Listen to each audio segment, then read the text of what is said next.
Hello everyone, this is your friend from Naruto Audio Fanfics, and we are back once again with a brand new fanfic.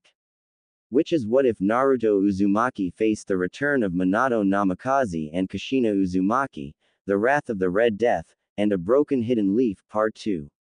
If you enjoy this story, don't forget to hit the like button, thumbs up, and subscribe to the channel for more amazing Naruto fanfics like this. So without wasting any more time, let's start today's fanfic. The ramen was the best as usual, but the company was even better in the whole ordeal, the small curtain almost making it a homey kind of feel for the young boy. Naruto walked down the streets ignoring the villagers as they glared and made snide comments like they always did. He patted his fully belly and he thought as what to do now that he had free time. The thought of going to the one of the training grounds that he knew was no longer in use by anyone anymore, so no ninjas would come and kick him out. Nodding to himself, he ran home to get his tools for practice, then ran to the training ground, only to hear a grinding noises and some on-cursing, then a tree falling. Naruto hid behind the trees closest to him and peered out to see a white-haired man making a blue ball in his hand and ram it into a tree, which got a spiral-shaped cut in its base, almost cutting all the way through the trunk. Naruto couldn't help but gasp in awe at the jutsu. What he didn't expect was a kuni to come flying at him. Naruto fell on his rear and squeaked as a second later the white-haired man was standing in front of him, the same blue ball in his reared back hand. Naruto got a good look at the guy now. He had Geta on his feet and his mesh armor that may be a full-body version on by the fact it was also seen on his arms. A green pair of GI pants and shirt that were tapered after the knee and elbow, a red vest that was longer going past his butt when he stood, with a yellow circle on each shoulder. Naruto could see a large scroll like the ones in Hokage Gigi's office on his back. On his forehead was a headband with a kanji on it, though Naruto didn't know what it said. On the man's face was two red lines running from the corners of his eyes. His eyes were the color of coal, and a mole on his nose. The man's expression was one of surprise once he saw him, and once the man collected himself, he plopped down on his butt and rubbed his face. Naruto forgot about his near death and was excited again, so he got up on his knees and put both of his hands on the old man's legs, making the man look up, as he leaned towards the old man's face.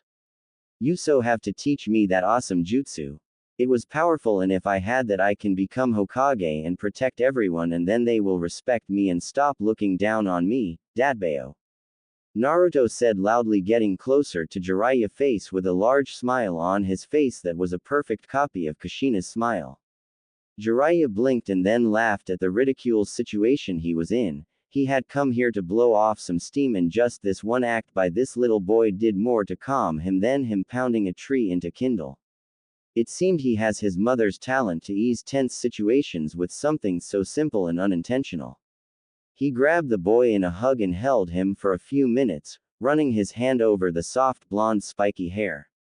"Thanks kid, I needed the laugh. I was having a bad day until now," said Jiraiya, who then let the boy go. As he let him go, he frowned. The boy looked like he wanted to stay, so he sat Naruto sideways in his lap while they talked.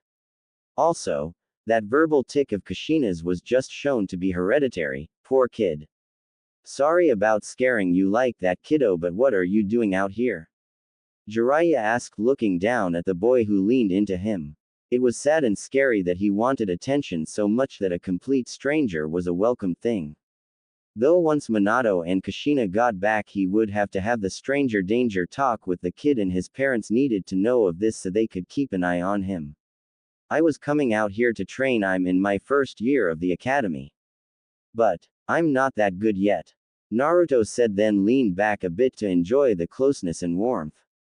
Jiraiya noticed the need for a companionship and decided to see if there was something he could do to make the kid feel welcome, to have him as a training buddy and comfort. "Well, I'm Jiraiya of the Sennin, and I saw you in the Sarutobi sensei's office today, remember? Now what was your name, kiddo? Maybe I can help you out a bit with your ninja skills. After all, I trained the Yondaime Hokage."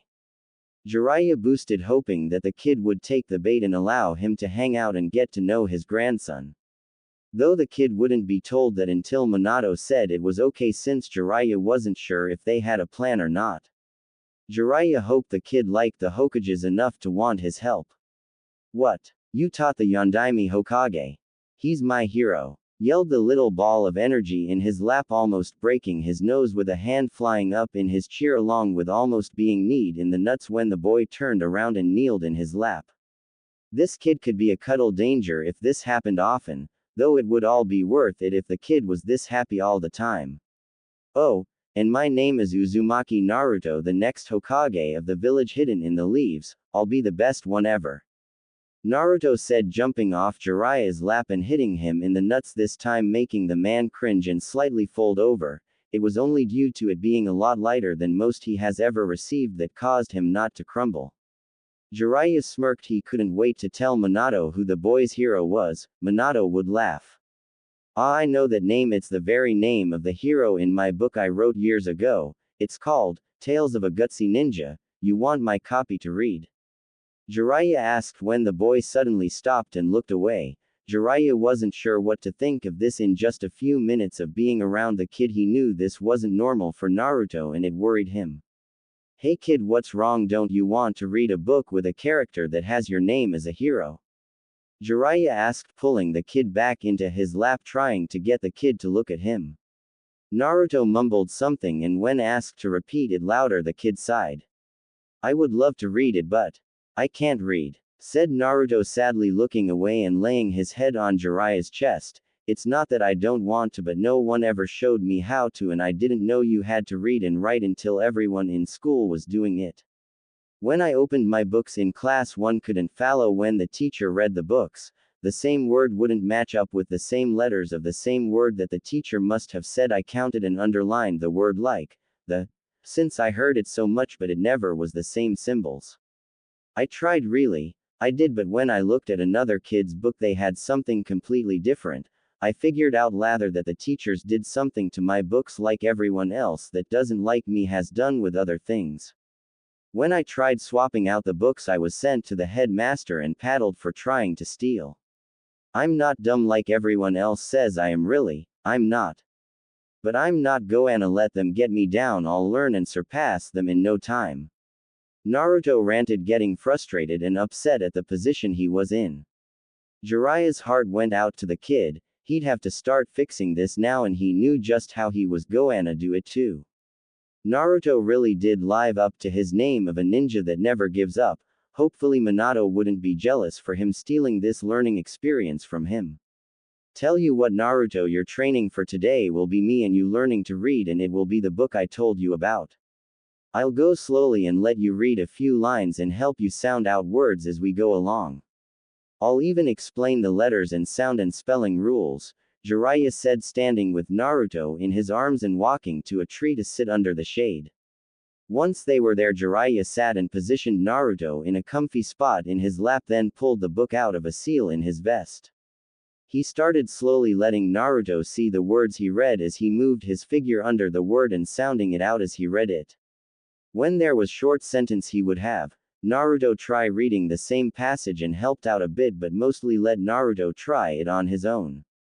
The kid was smart, like he said, and was slowly getting the hang of the words and how they should be pronounced. After 5 chapters the kid was reading more on his own, but it was very slow still, and sometimes Jiraiya would explain what a word meant when asked.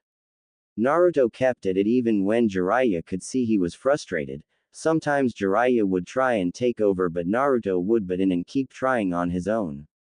It was already very late by the time the 4th chapter was finished, and it was hard to read what was on the paper, and Jiraiya could hear the kid's stomach rumbling, but the kid wanted to keep going. Look kid, tell you what, let's go eat and then we can go to your home and read where you can see the words. How does that sound? Jiraiya asked, looking down at the boy as he pulled out a toad bookmark. It was a laminated plastic with a picture of one of his summons, a messenger toad, dancing in a string tied through the hole punch at the top and a small toad painted bead on the string.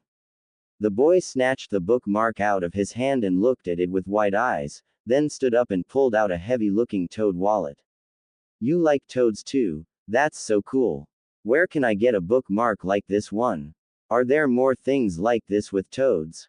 I have a set of toad pajamas Gigi got me, do you? Asked Naruto as Jiraiya took the bookmark back, placing it in the book, then storing the book back in his vest.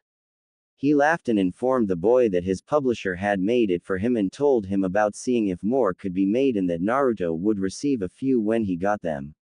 Naruto was doing a funny jig with this toad wallet in happiness. While Jiraiya got up, he took out his spy camera and snapped a few photos to show off later with the tale for the kids' parents, that is if they aren't watching it through his sensei's crystal he saw earlier. How about a light jog to the restaurant I have in mind? I'm buying, so put that wallet away and let's stretch our legs.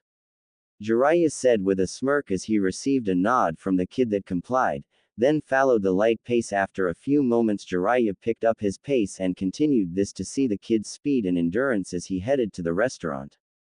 Naruto kept up just fine, so the stories of him giving Chunin the runaround wasn't exaggerated. He was fast just like his dad. Funny enough, the kid said he was at this restaurant yesterday with the nurse from school and Inu, who was standing guard, but didn't eat. Jiraiya wanted to meet this nurse, for more than one reason, so he could thank her for caring for his grandson. He noticed that Naruto was thin when he was holding him earlier. Another thing was the boy would rub into him in a snuggle gesture and would lay his head over Jiraiya's heart, ear pressed there to listen, so comfort was defiantly very lacking for the kid too. It was sad and made Jiraiya feel guilty about not being able to be here, but with investigating Orochimaru and other countries to make sure no one was gonna come and break down Konoha's gates or send assassins to kill the poor boy. It took 4 years before everything was calm and Jiraiya didn't have to hunt down and eliminate anyone to prevent the boy from having nightmares of people coming after him. Even then, by that time, more work piled up with many different reports of various things, making it impossible to come back and care for the boy. Jiraiya walked in with Naruto tugged to his side and asked the waitress for a table. The waitress hesitated for a moment but led them to a table in the back, away from others, to a section that almost looked closed down for the night. She handed Jiraiya a menu, ignoring Naruto, and told that someone would be with them, then left. Jiraiya was angry, but it at least gave him a reason to have Naruto share and learn to read menu formats and learn new words and what they meant. He even gave a small lesson in math with money, which Naruto was fairly well with that due to living alone since he was little. A few minutes of waiting and no one coming over made Jiraiya a bit mad, as he had seen the waitress for this section cleaning and refilling items on the tables around them but not coming to them for their order. Also, she was making sure the grills were taken care of and were off so no accidental fires started. Seemed she was doing anything to not have to come over to them. They were near the kitchen door for the chiefs and waitresses to go through when Akimichi Chozo walked out, wiping his hands on a towel, before he looked up and noticed Jiraiya and Naruto sitting at a table of a section that was supposed to be closed. Chozo smiled and walked over to the two and bowed to Jiraiya and giving a nod to Naruto. Lord Jiraiya, and I believe this is Naruto, who's in my son's class at the academy. What are you two doing in this section? It's closed. Asked Chozo, pulling a chair up and sitting. After he asked his question, Naruto bowed his head and said sorry, but to who they didn't know. He started to get up and go when Chozo put a gentle hand on his shoulder. Naruto jumped and cringed away from him, making Chozo withdraw his hand and frown. Jiraiya noted the motions but saved Naruto by keeping with the conversation in another direction. I guess the waitress at the front must have been mistaken and led us to the wrong area. Do you know if there is somewhere else we can be seated and have our meal? Asked Jiraiya, making Chozo frown as he glanced at Naruto. Chozo figured that the waitress at the front didn't know what Jiraiya looked like and just treated him this way because of Naruto. This wasn't gonna stand with Chozo. He would have a meeting tomorrow and tell them that if anyone treated Naruto like this again, they could go elsewhere and work. This would not happen again. I'm sorry about that. Tell you what, I'll be your server for the night and you can relax here and eat to your heart's content peacefully. What would you like to drink? Asked Chozo, looking at the two, and received the order after Jiraiya helped the boy with the menu more. Chozo made a small side trip to tell the waitress that was leaving there would be a meeting tomorrow at noon and it was mandatory, and she was to tell all currently on staff the same on her way out to home. Choza got their drinks and brought them back to the table and asked if they had their orders ready yet. Jiraiya told him it would be another minute and hinted at Naruto not being able to read, so he was helling the boy and explaining each one to the boy. Choza even offered to bring a sampler for the kid out of things that were on the menu so he would know what each was. He figured that this kid didn't often get out to eat. He also noticed how thin the kid was, and to an Akamichi that was a major crime to see. Akamichi believed that a child denied food was a crime punishable by death if an adult found a child that was hungry and left them there without food. No innocent child should ever be abused like that. Their philosophy was a large healthy body lead to a grown healthy adult with plenty to give and plenty of strength to protect others. In denying a child food they were harming the clan, along with village once they joined Konoha, and that was inexcusable. He would offer Naruto a chance to come over and eat when he wanted and maybe have Choji and him become friends. It would give his wife someone to fuss over other than their son. Poor Choji was fussed over to the point the boy suffered socially sometimes. The only friend he had was Ino and Shikamaru, which was nice, but they needed more friend than just that. Choza never thought the child the Yondaime sealed the Kyuubi into would ever be any trouble, so he never denied his son the chance to make friends with Naruto. After a bit, Choza had an idea of what to serve the two and went to make many things up for them. He wanted Naruto to have a learning experience on the different types and styles of food that he can have. He would note what Naruto liked and didn't like so he could help him decide when he came back on what to order. Choza made a few sampler platers for appetizers and brought them out for the two, then went back to making several side dishes and cutting the meat for them to grill. He would help Jiraiya with Naruto learning the ins and outs of the grill. As he was finishing the preparations on making the grilled meats, his son, Choji, came in through the back and saw all the food. He inquired if there was a party that come in unplanned when Choza told him about his fellow classmate coming to the restaurant and having not ever tried any of these types of dishes other than just some meats grilled with the nurse the day before, or so he was told per Naruto, and a few veggie dishes he actually liked per Naruto description, like the lumpy yellow things, corn, and the dark purple disc, beets, were good. Choza had two cooks and his son help him carry out the food and set up tray stands so the table had room for the guests to eat without knocking over the dishes. Choza helped young Naruto with the dishes and putting little bits of everything for him to try as Jiraiya set himself up and nodded his thanks to Choza for the help. Choji shyly said hello to the two and went back to the kitchen to get some food too and sit by Naruto, after asking Naruto if it was okay. The two boys talked while they ate and Jiraiya spoke with Choza. Choza asked if Jiraiya knew anything about the academy class being closed, since Choji and the others were sent home early with orders of waiting until the Hokage or academy headmaster to send word when class would be back. Unfortunately, this was the first time Jiraiya heard of this, and that was when Naruto regaled the tale of his Anbu guard, trashing his teacher into the floor. Of course, Choji was a bit calmer about what really happened that he could see, after they went back and forth for a bit between the boys. Jiraiya got the basic idea of what happened, but he would talk to his sensei about the school issue and also either asking why or informing him of Naruto's inability to read and write. Jiraiya was feeling guiltier by the moment, and he has only seen a little bit apparently. His grandson had a lot against him. Maybe he should have Tsunade take a good look at the poor kid, and they may have some words with their sensei depending on what was revealed would tell whether there would be a funeral soon enough. They had been eating and talking for about 20 minutes before Jiraiya looked up and saw Sarutobi sensei heading their way. Choji had finished his small meal and was leaving to go home with a message for his mother that his father might be late coming home, and had just missed the Hokage by moments. The Hokage came and sat at their table with their invite. He greeted all present and answered Choza's question about school. "Ah yes, I had messages sent to the students' homes a bit ago. They will return tomorrow and continue where they left off. I came here to talk to Naruto, though I was not expecting to find you here, Jiraiya. Have you two been together for a while?" asked Sarutobi, helping Naruto put more items on his plate and turning away the offer to share in the meal, though Choza did bring him tea after getting his answer and then left again to work and let them talk. Naruto went oddly quiet, though it could have been due to him being busy eating.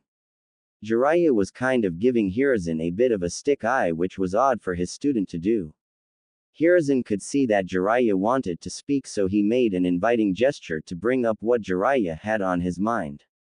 He winced as he saw Naruto stuff his face in an uncivil manner and lightly placed his hand on Naruto's arm and started helping him with manners without talking to him, only gestures for the corrections, as he waited get Jiraiya to start talking.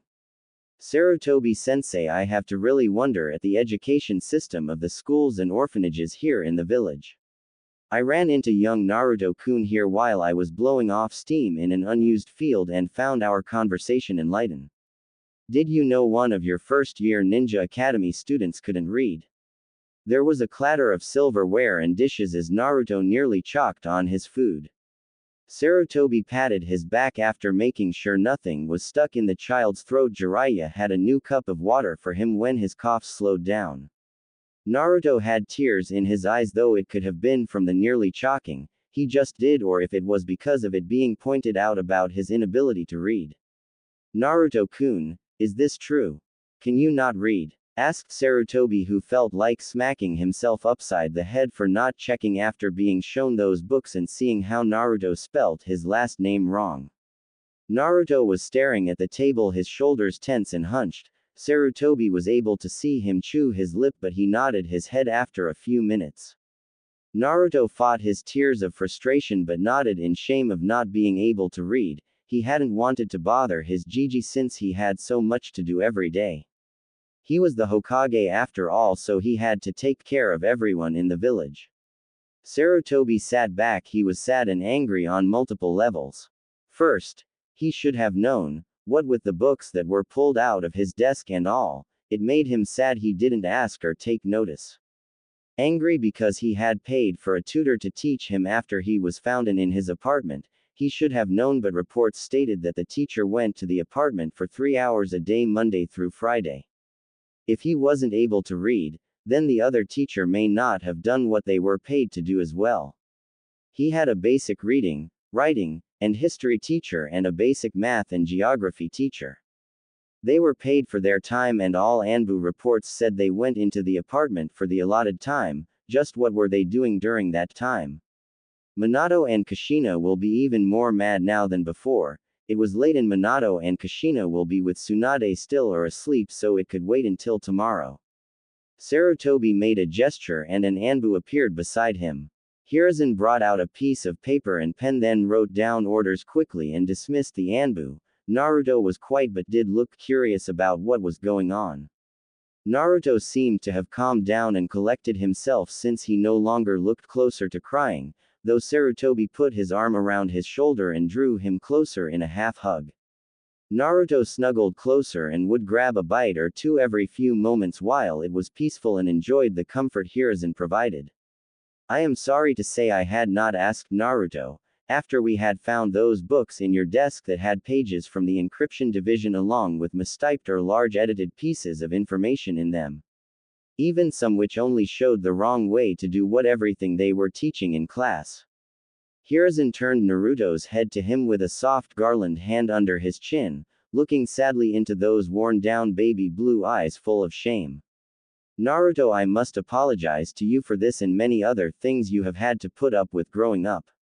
I promise though that no matter how busy I may look, you are more than welcome to come to me and even Jiraiya when he's in the village. Sarutobi looks at Jiraiya, who nods, and I'm sure in the future you will find some who will have this same policy for you as well. He says, thinking of Minato when he retakes being Hokage, and even Kushina, no matter what she will being doing. Minato would love to have his family near him when he could, and with Kushina Goana be fill in his secretary until Kushina was able to return to active duty. Naruto would more than likely living in the office soon. Hiruzen, Jiraiya and Naruto spent the next few hours relaxing and dining, all the while chatting about the issues. A plan was formed and tomorrow Naruto would come to the Hokage's office and test his skills with both the Hokage and Jiraiya observing as a teacher tested where and what Naruto needed to work on and learn from basic everyday things to entry academy stuff which Naruto would work on making up since he was never given a fair chance. Hiruzen had an idea as to who he would get but he must have a sit down with this teacher and fast the day was running out it was 9 p.m. now and there was much yet to do. Hiruzen bid both Naruto and Jiraiya goodbye giving Naruto a hug and another apology for everything. To which Naruto smiled and said everything was okay. He would also introduce Tsunade to Naruto as an approved medic and have her double-check Izumi's diagnosis on Naruto, while getting a full scan versus the partial Izumi got without causing Naruto any undue stress. Naruto hated doctors and hospitals something about feeling or seeing creepy things. Naruto didn't know how to explain it. He only hoped Tsunade and Jiraiya wouldn't cause a problem with their recent fallout. Hiruzen would inform them of the plan Minato had and help make excuses for them to be involved with Naruto without giving anything away to the kid. It didn't matter what other people said about Naruto. Hiruzen knew Naruto was a very smart kid. He could give the slip to his Anbu but not for long yet. Chunin were already completely lost when the boy ran and when he hid they couldn't find him at all. It was funny and sometimes he deliberately set Naruto on them, though they didn't know this. Naruto would either pull pranks on them because of something they did to him or Hiruzen would hint annoyance at said ninjas and Naruto would usually take care of them to help his grandfather figure, when Hiruzen wished he could do something to someone for doing something stupid. Even his old teammates weren't safe from Naruto on this front, and even though he got punished, it was light and most times something that Naruto enjoyed like spending time in Hiruzen's office. If he felt his Anbu were getting either lazy or complacent, he would have Naruto prank them. Sometimes he felt bad for tricking Naruto into pranking others but it was fun to see the child's creativity or interesting way his mind worked. Hiruzen chuckled to himself as he went back to his office and making a mental list of things he would need to have done by tonight. He was grateful for the Kage Bunshin for doing all his other paperwork but one thing that was brought to his attention was that some of the paperwork didn't match up to some of his laws but when the clone looked there was laws he didn't recall signing off on or something was reworded and processed. He had some investigating to do and with the daimyo coming with his counselors and many auditors from what Minato requested due to him seeing stuff off during the beginning of his leadership. Gods above only knew how long this had been going on and Hiruzen had to wonder how Minato caught it before he did. He really was getting too old and complacent it seems, and Naruto along with many others paid the price for his complacency. Yes, it really was time to retire and let the younger take over. It seemed by Minato's cryptic explanation earlier about how the roots of the tree were trying to take over and in more ways than Hiruzen had even expected. He admits now that he has been trying to turn his old teammate from the path of darkness that they didn't want to leave, and to continue trying would be fruitless it would seem. The damage Danzo has been doing has been worse than what Hiruzen knew about.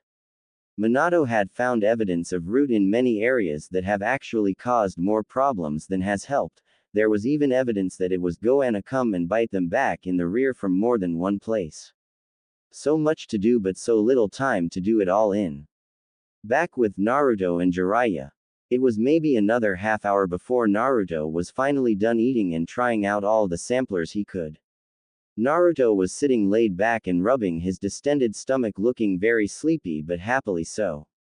Jiraiya mentally laughed to himself thinking about the food bill Minato and Kushina would have until Naruto moved out or was able to help buy groceries with his ninja pay. Maybe when Naruto was a chunin, Kushina ate a lot as it must be an Uzumaki thing.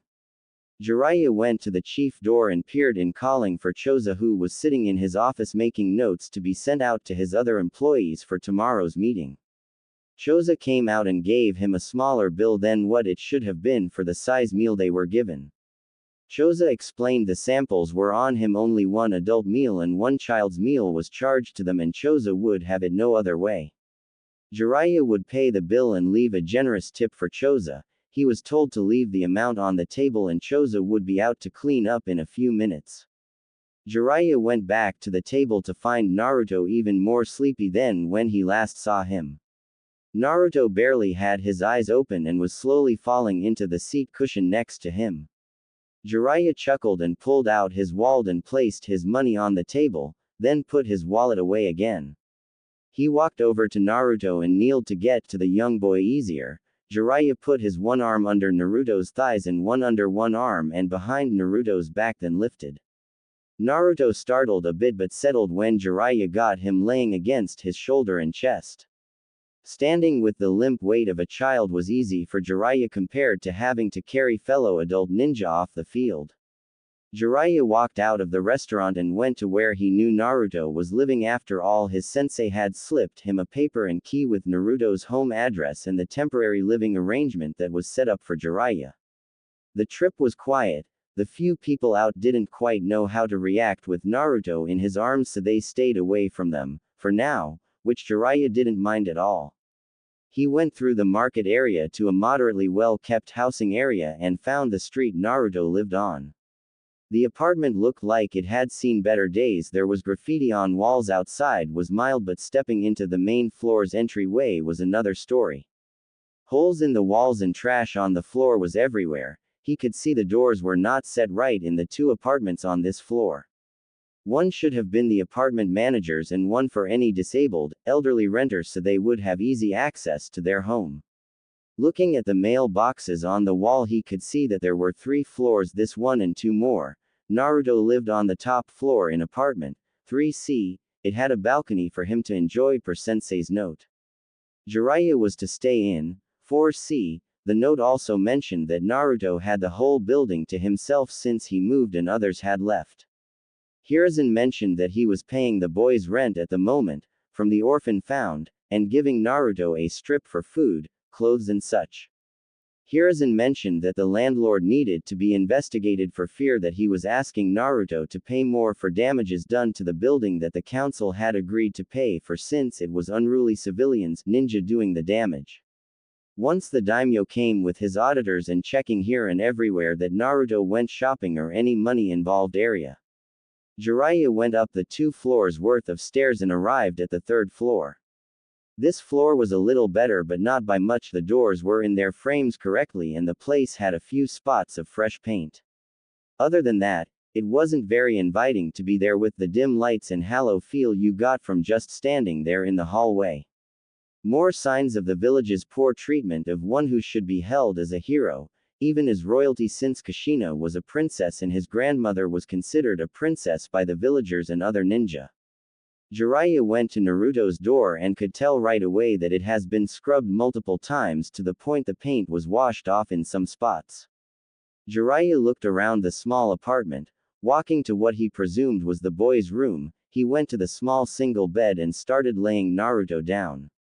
He paused when for a moment, he worried the bed would give way, but then made sure none of his weight was against the bed's side and placed the child down. Naruto muttered and attempted to kick off his sandals but failed. Jiraiya chuckled and lightly grabbed Naruto's small foot and removed the ratty sandal. It seemed to be a bit small on Naruto and getting it off was a bit of a challenge. Then he looked around for the pajamas Naruto told him about. After a bit of searching he found what the bottoms to the outfit. Now came the challenging question: should he do what he would have had he raised Minato and change the boy for sleep, or just tuck him into bed and hope he was comfy? The t-shirt Naruto had on was large and hung off his small frame. This pants looked a bit small though, since they were staining against the button and zipper from what he could see, and Naruto really was thin, so these were really tiny. Jiraiya could see that ribs were starting out too prominently and the top of Naruto's hip bones were just showing, so not the worst Jiraiya has seen in his life, but it wasn't something he wanted to see in a child he should have been responsible for.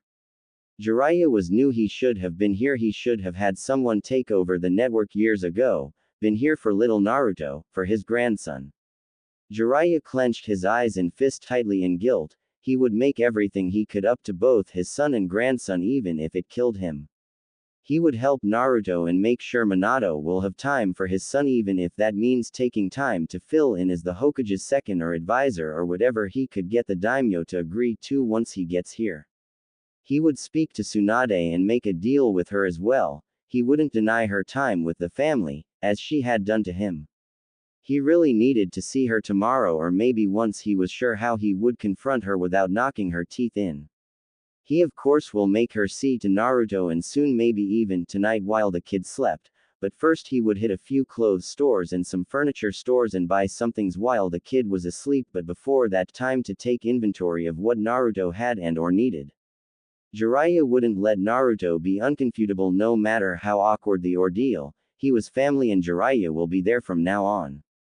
He unbuttoned the pants and tried getting them down Naruto's legs, but they were as tight as he thought. Jiraiya lifted Naruto's hips up a bit more and get leverage for getting them off without waking Naruto or accidentally breaking the bed. In the end, he took a kuni out and cut them off after looking at Naruto's toes and confirming that circulation was indeed being cut off by the pants, but not enough to make it impossible to keep walking. Poor kid must have had sore tingly legs this whole time. It's a wonder that he was able to run, let alone balance. Jiraiya rubbed down Naruto's legs a bit to help get circulation back into the legs like Tsunade had taught him after the one time his legs were almost frozen and needed circulation back while she healed the client they were with. After a few minutes, he then put the pajamas bottoms on Naruto. After comparing the size of the pants he just cut off to the one he was about to put on, the pajamas were 3 sizes bigger than the one the kid had on. He turned and started picking up the clothes on the floor, looking at the size, and either held them up to the sleeping kid to guess if it would fit only after it passed a quality inspection. Making sure the shirt wasn't unusable or too stretched out, ripped, or so dirty it was not savable. There were many that were so bad that when picked up they stayed in the shape it was in on the floor. Jiraiya cringed and just tossed them right away. The room had bent or broken kuni all over. Jiraiya had found the first one when it almost went through his foot after picking up a pair of pants and it fell out. That got him looking for ninja gear too, like pouches and such to hold and maintain weapons. There were none to be found. Jiraiya found more and more. Most if not all went into the junk trash pile, and he started writing a list of stuff to go out and buy. This being a ninja village, he knew that there was stores still open late, but he didn't think any were clothing for kids, weapons yes, but mundane things no.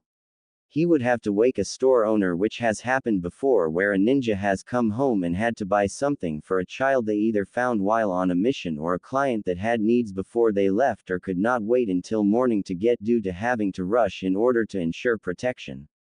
The store would of course send a message to the Hokage that a ninja had come to the shop. It was protocol, so the owner would be compensated for his or her time, though it was small amount. Thinking of that, he moved into the living room, kitchen area and started cleaning there. Naruto started snoring lightly as Jiraiya worked and added items to the ever-growing list of things needed. He even had to summon out some of his camping gear and to get a small broom out to sweep. Naruto had only rags to clean anything with, and even then, they were barely that. They were falling apart and heavily stained with what must have been what the walls were covered with. Naruto really didn't have much, but once looking in the closet he was attacked by many ramen cups, all the special limited editions by the looks of it. Many were already eaten and stacked together, and a few, very few, were still sealed. Naruto must have kept these aside in order to only eat when absolutely needed by the looks of it, but why save the already eaten ones? For now, Jiraiya figured they held meaning for the kid and he would just restack them and clean the area, but he would make a point to ask later sometime. After cleaning the closet of more not usable rags, he restocked the ramen cups, both used and not used, neatly. Jiraiya was about to head into the kitchen when there was a knock at the door. Jiraiya pulled a kuni out and went to the door. He pulled the door open a bit and then repocketed the kuni after seeing who was at the door. "Tsunade Haim, whatcha doing here?" asked Jiraiya, lowly stepping out and leaving the door ajar behind him. "I was goanna complain about the noise, but I see it's just you. What are you doing here? I thought you had your own apartment in town." Tsunade asked. Apparently, their sensei set them up with living near each other but not tell either of them. Of course Tsunade didn't know that Jiraiya had sold his apartment and had his stuff in storage at the bank since he hasn't been in the area in the village for more than a day or two. Hiruzen would either put him up in the Hokage's manor or even the Sarutobi compound, or more than likely go to a club. Jiraiya explained what he thought about his sensei's probable manipulation in their lives and what happened to his apartment.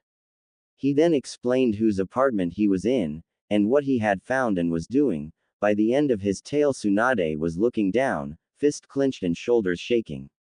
Jiraiya backed up. He knew she would be mad. He just hoped that she wouldn't take it out on him. He froze when she grabbed his red overcoat and pulled him toward her. She then surprised him. Instead of punching him and beating him to a pulp, she wrapped her arms around him. I'm sorry, Jiraiya.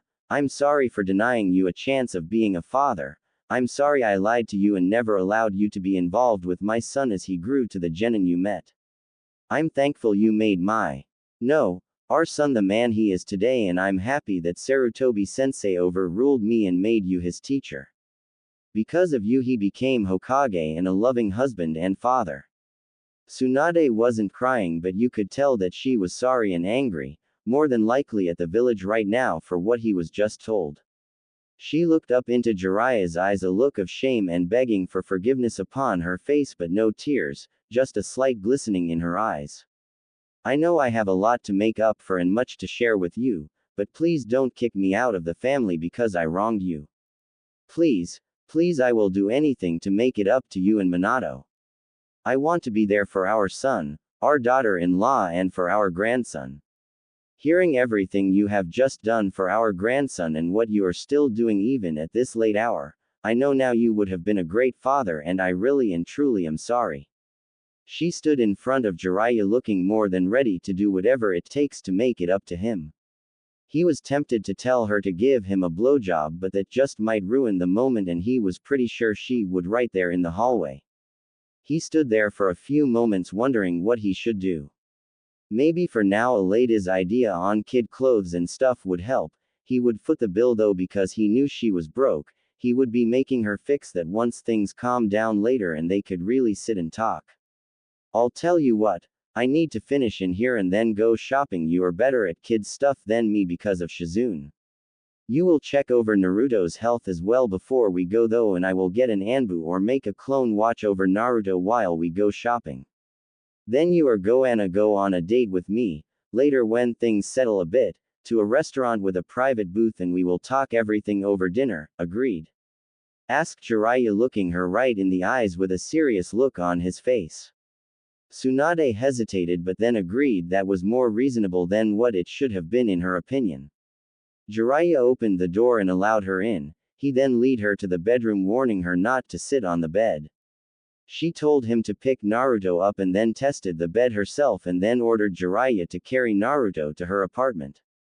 She knew hers was better than this bed frame and mattress, which was nothing but springs with no padding whatsoever. She couldn't blame Jiraiya for not noticing. He was more worried about Naruto getting his sleep and then cleaning. He hadn't noticed the mattress. Naruto won't like waking in a strange place. I'll grab the one from my apartment and move it in here. In the meantime, I'll set up my sleeping bag for you to look him over on. Man, this kid could sleep through a war and not wake. Jiraiya placed Naruto back down and pulled out a scroll with his gear. He made note to have Minato or Kushina break this habit. He unrolled it and went to the seal with his desired item, then applied chakra to make it pop out of the seal. He then walked to the side away from the bed and not where he would have to work around Naruto, then placed it down. He moved Naruto there and pulled out a blank scroll and started making a new seal. Check out his couch. If it's not usable, check the cushions and chair for lost items, and then I'll seal that away too. Then we can let Minato or Kushina burn it tomorrow. Chuckles should help them blow off some steam. After all, we will have to talk about with them epically. Kushina with that hot temper of hers. Jiraiya says, remembering the days when people used to call her a tomato and pay the price for it. Tsunade nodded and went to the living room while Jiraiya cleared out under the bed. There he found an odd box with a drawing on it. It was of three people: a tall female with a dress, yellow hair and brown eyes, then a man with brown hair and blue eyes, and a small blonde with blue eyes, all smiling. The two parent-looking figures had their hands on each shoulder after having crossed over to the other side from which they stood on. Jiraiya smiled and opened the box to see many different cards within. None had any writing on it other than the date printed on the back of each. 4 years worth, and after looking hem over and sorting them he got an idea after looking the over. One had a male with a cake and candles on it 4 times on a specific day, and same for the female. Then there were 4 with both male and female standing together and what might have been bells in the picture and doves. If Jiraiya had to guess 4 of Minato's birthday cards, 4 Kushina birthday cards and 4 wedding anniversary cards. Though the date of the events were wrong, but they were always the same month and day every year, so Naruto must have made the dates up himself. Looking further, there was even Valentine's Day cards, Father's Day cards and Mother's Day cards within. He put them back carefully. He would ask Tsunade if they should tell Minato and Kushina about this or just let them be surprised about it if Naruto showed them it. By this time Tsunade came in with a trash bag and told him the couch was in just as bad shape, then started to throw out the pile of clothes that were no good. Jiraiya showed her the box. After getting her attention, she sat next to Jiraiya and leaned into him. Jiraiya could tell she was close to tears now. She was wiping at her eyes as she kept looking through the cards. She asked why there was no writing. Jiraiya had to explain that Naruto was unable to write or read and that tomorrow they would be testing him with a teacher Sarutobi was thinking about. She was quiet as she put the cards back carefully and replaced the lid back on the box, then moved it to the side. She sighed and went over to where her grandson was laying and ran her hand through his hair. He leaned subconsciously into her touch and sighed. Tsunade smiled sadly but then got a look of determination on her face. I'll get over my fear of blood and heal your mother, my little sunshine. They will be able to be with you and teach you and walk with you. They will see you grow and be there every step of the way from now on, I promise. She says softly to him, then starts running a diagnostic on him, frowning as she went from his head down to his toes. Many old fractures in arms, legs, and chest area, though one on his right arm was recent.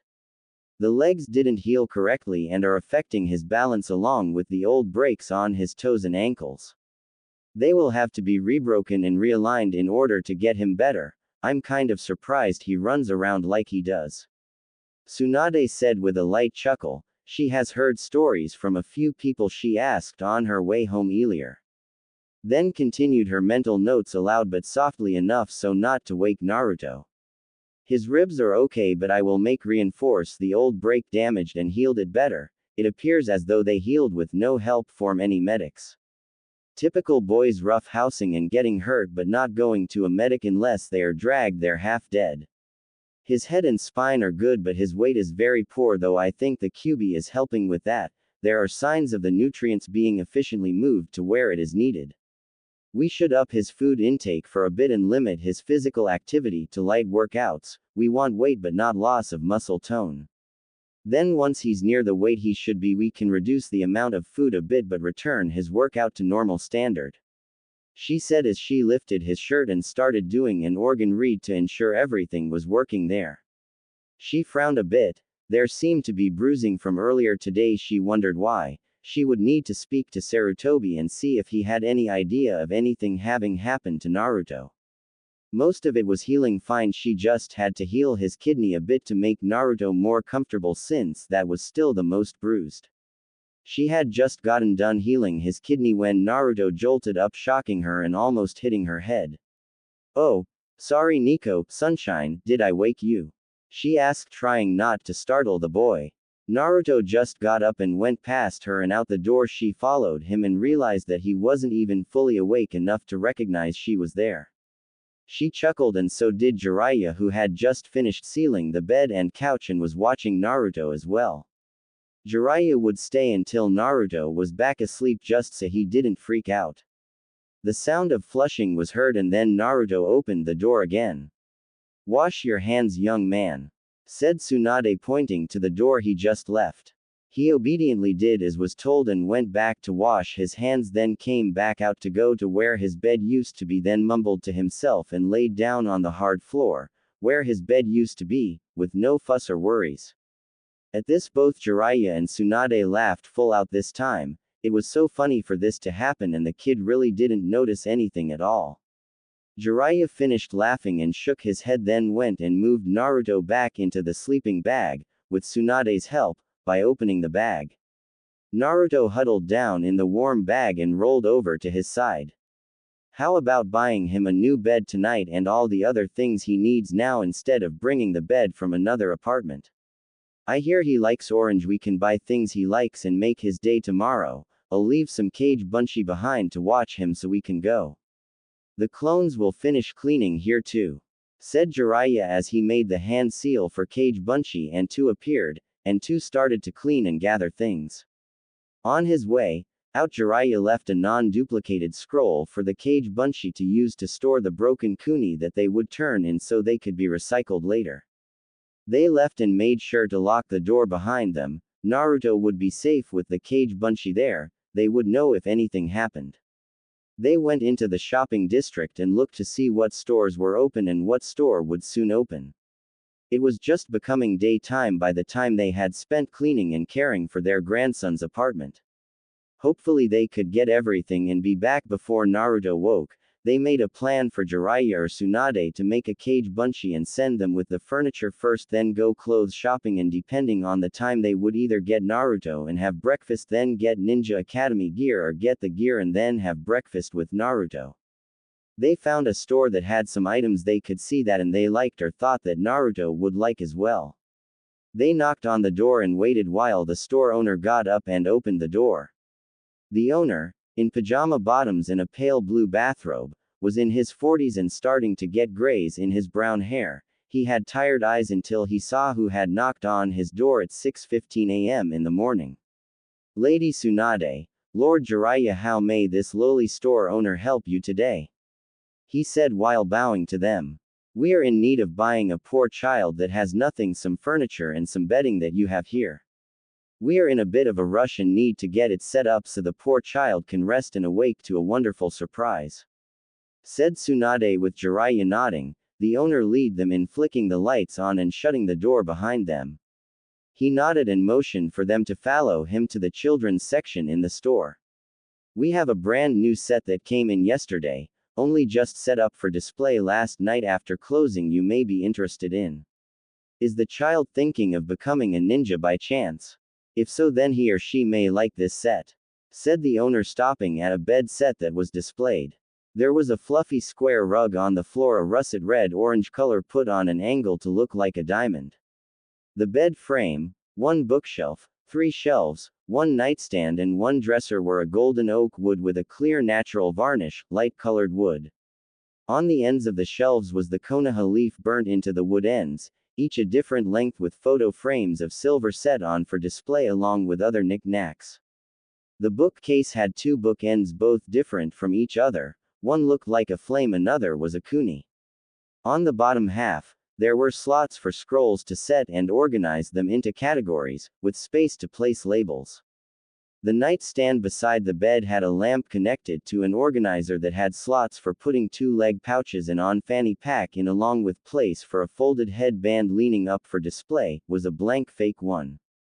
The dresser had 6 drawers and wooden block knobs with the konoha leaf burnt into the flat surface.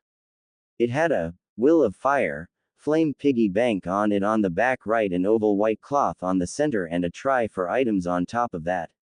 A mirror was attached to the back and would stand tall enough that he would be well into his teens before he outgrew it. The nightstand had a drawer and an open cubby hole to place large things in for the display. It had a brown rectangle wicker basket with a soft cream cloth lining and a blue ribbon that looked stitched through and held it over the edge and tied into a bow. It had a teddy bear in it and some other prop toys for either gender. The bed was a basic frame with a high headboard and a large konoha leaf burnt into the center and painted in red and kanji for the will of fire, above that also burnt into the headboard. The underside of the bed had 2 drawers on each side of the bed with similar knobs as the dresser. Above that was a cloth scroll with a ninja looking like he was jumping from a branch and his kuni drawn out in a deflecting move and 2 throwing stars looking like they had just been deflected. In the background, a rocky wall behind him. Jiraiya liked it and looked at Tsunade. She nodded her head in approval. She liked it too. Yes, this will do, and if we can, I would like to buy some of the display props if you have them. Is it pre-assembled or needs assembly? She asked, running her hands over the dresser and looking at a few items she wanted with this set to come with them today. This bed requires assembly, but the rest is already done, and as far as the props, we do sell them. Let me get an order form and we can start marking down what you would like and then gather things. I will have my son start gathering things up on the items you would like and making a charge slip. Did you have the Rio now or want a bank slip drawn up? The owner asked, looking at them as they checked out the set.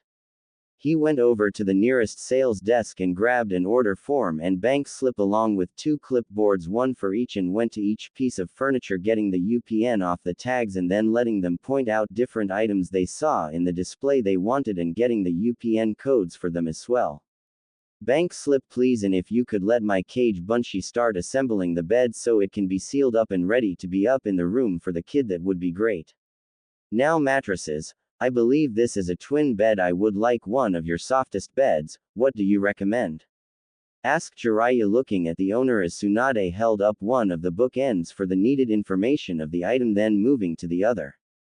The owner nodded and excused himself for a moment while he got his son to come and help him with this order.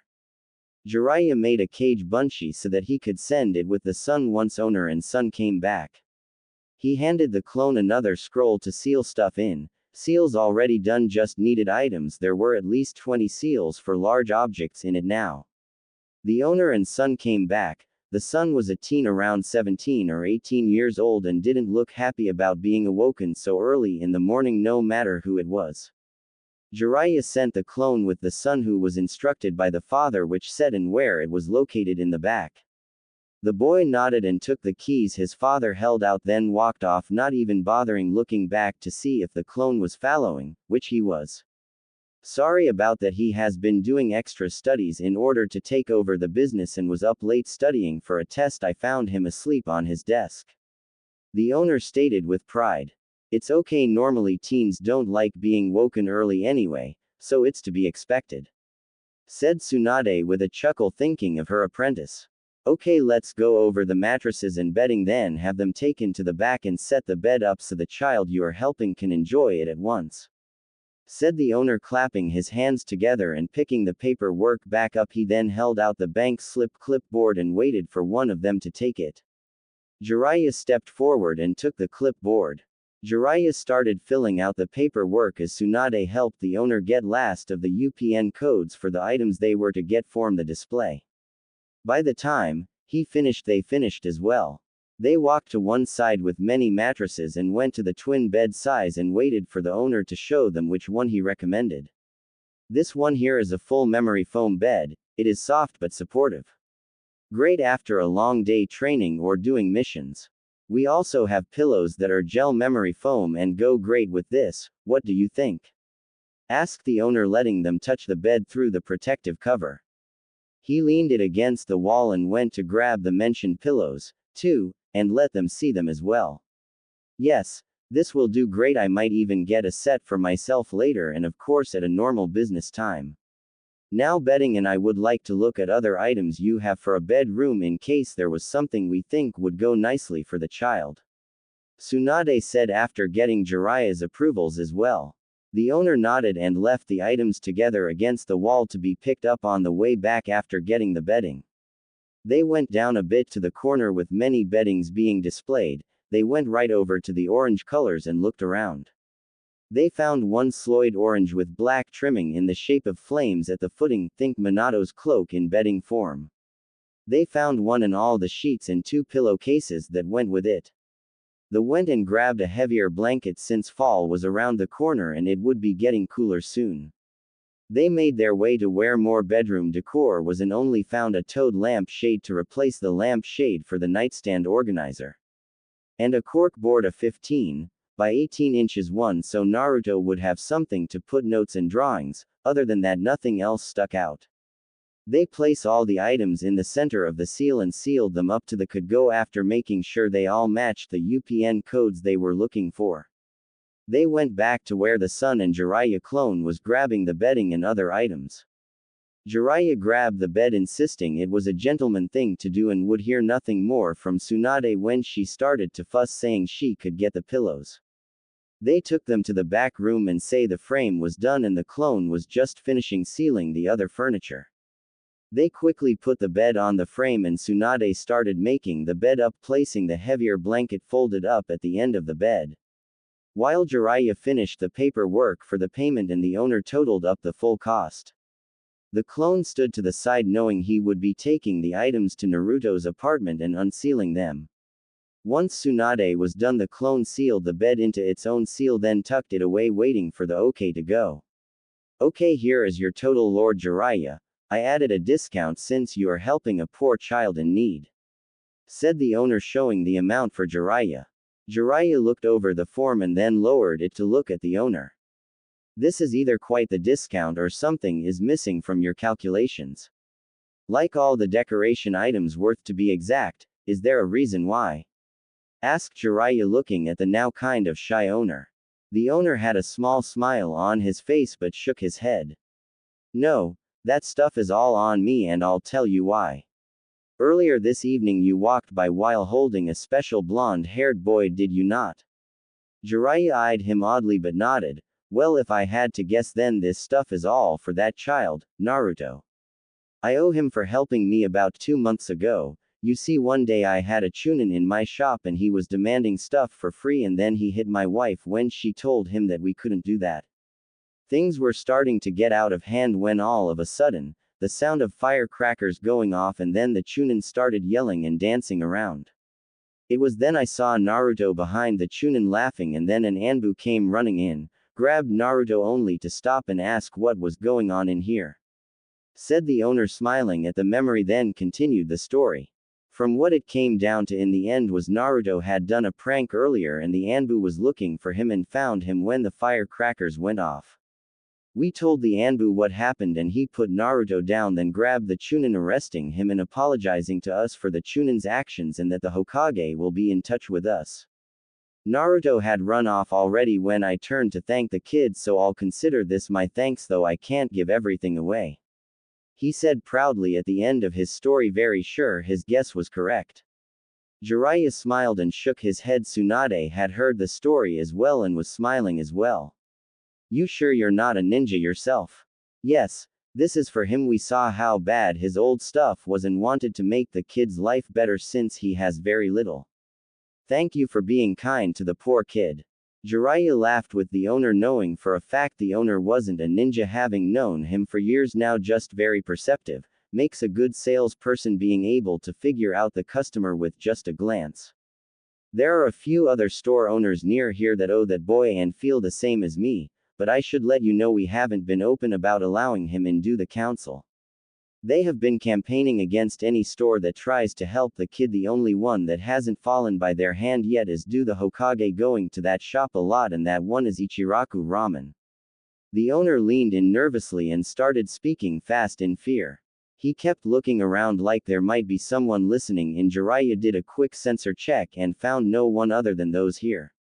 There have been at least 10 shops that were forced closed by the council for letting the boy in, and the few that were okayed for letting him in, like the one small grocer shop, as long as they charged a demon tax.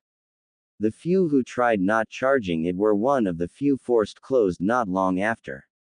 If you could see if the Hokage can do anything about this, that would be great. I just didn't want the council seeing me go to the Hokage and then get my shop closed. It's all my family has. He kept looking around for a few moments more before looking at Jiraiya, who made a gesture of everything being okay and to calm down. The son was leaning against the wall but looked approving about the events going on. Apparently, the kid agreed with his father. Jiraiya sighed and motioned the clone to go with the scroll and set everything up as planned while he stayed and finished here. It would seem he would have to have a look around and let Minato and Sarutobi-sensei know about this. If you think they will help us jot down the names of the stores and who we are okay to speak to, if you could, I promise none of these names will be seen by anyone but me, Tsunade, and the Sandame. Said Jiraiya as he pulled out his notebook and took a page out, handing it to the owner. It took only a few minutes, but the list was small: 2 clothes shops, 1 grocer, and 1 toy store.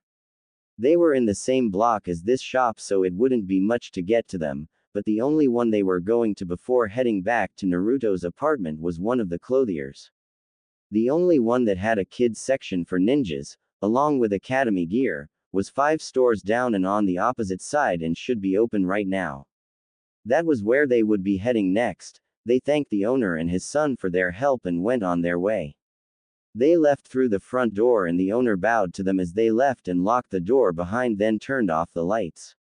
Tsunade and Jiraiya walked to their next destination in silence, both thinking of what they just learned and were making a list of what they wanted to do to some people. For Tsunade, that meant that she would have to reclaim her seat on the council, and she really had no interest in that. But it appears her grandson would need her there, and for her to stay until she was no longer needed.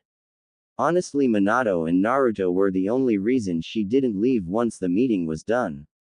She liked Kushina, but in her honest opinion neither her nor any other women she could think of would ever be good enough for her son, but that might just be her.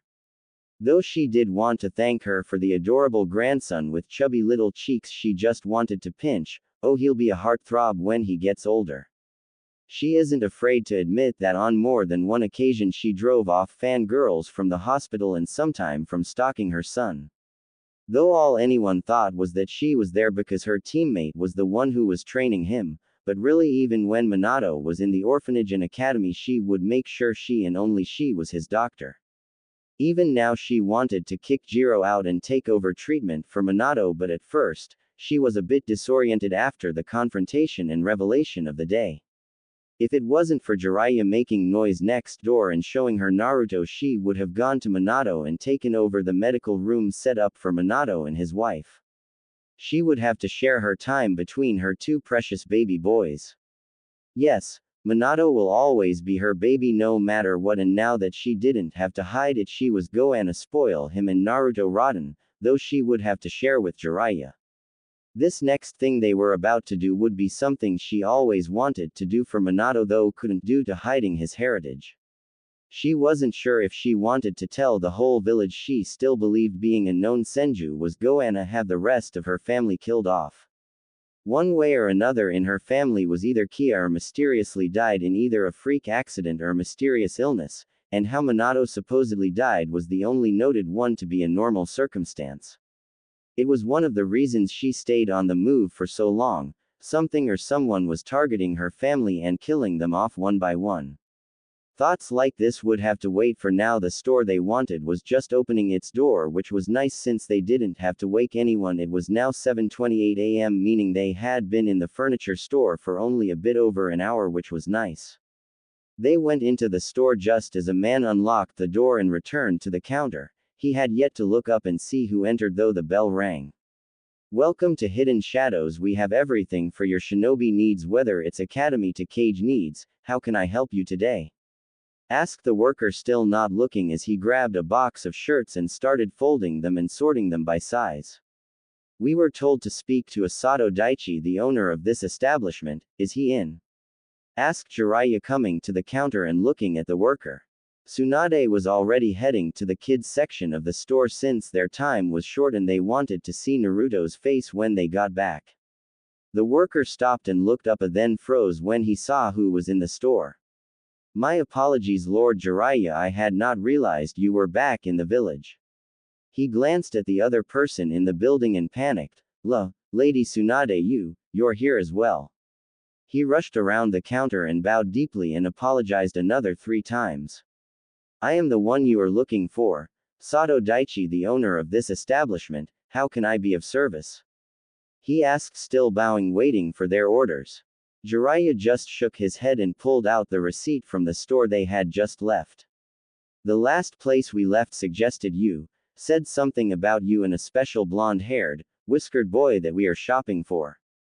Jiraiya said, making the owner look up and look at the receipt. He then went to the door and flipped the sign to closed and locked the door. Are we speaking of Naruto? Daichi asked, looking between the two in his store. Jiraiya nodded and leaned against the counter while Tsunade came and placed a few daytime outfits on the counter, then went to the shoes, found 2 pairs of sandals. They followed the day clothes and then she went back again with almost a dance to her step. Jiraiya and Daichi got to talking. while Jiraiya was filling out another bank form while the shopkeeper started writing down the item and price on a manual receipt, then bagged everything. After a half hour of clothes shopping, there were a total of 25 shirts, 20 pants, 20 boxers, 20 briefs, 2 dozen socks non-slip, 2 pairs of sandals blue and black, 1 orange scarf, 1 tan wool-lined coat, 1 light jacket black with orange strips, 1 pair of black gloves, 5 towels with wash clothes, and 1 set of formal funeral clothes. Boy, Tsunade miss anything. I was hoping to actually let him enjoy of shopping with a female at some point, but you seem to have him covered for the year.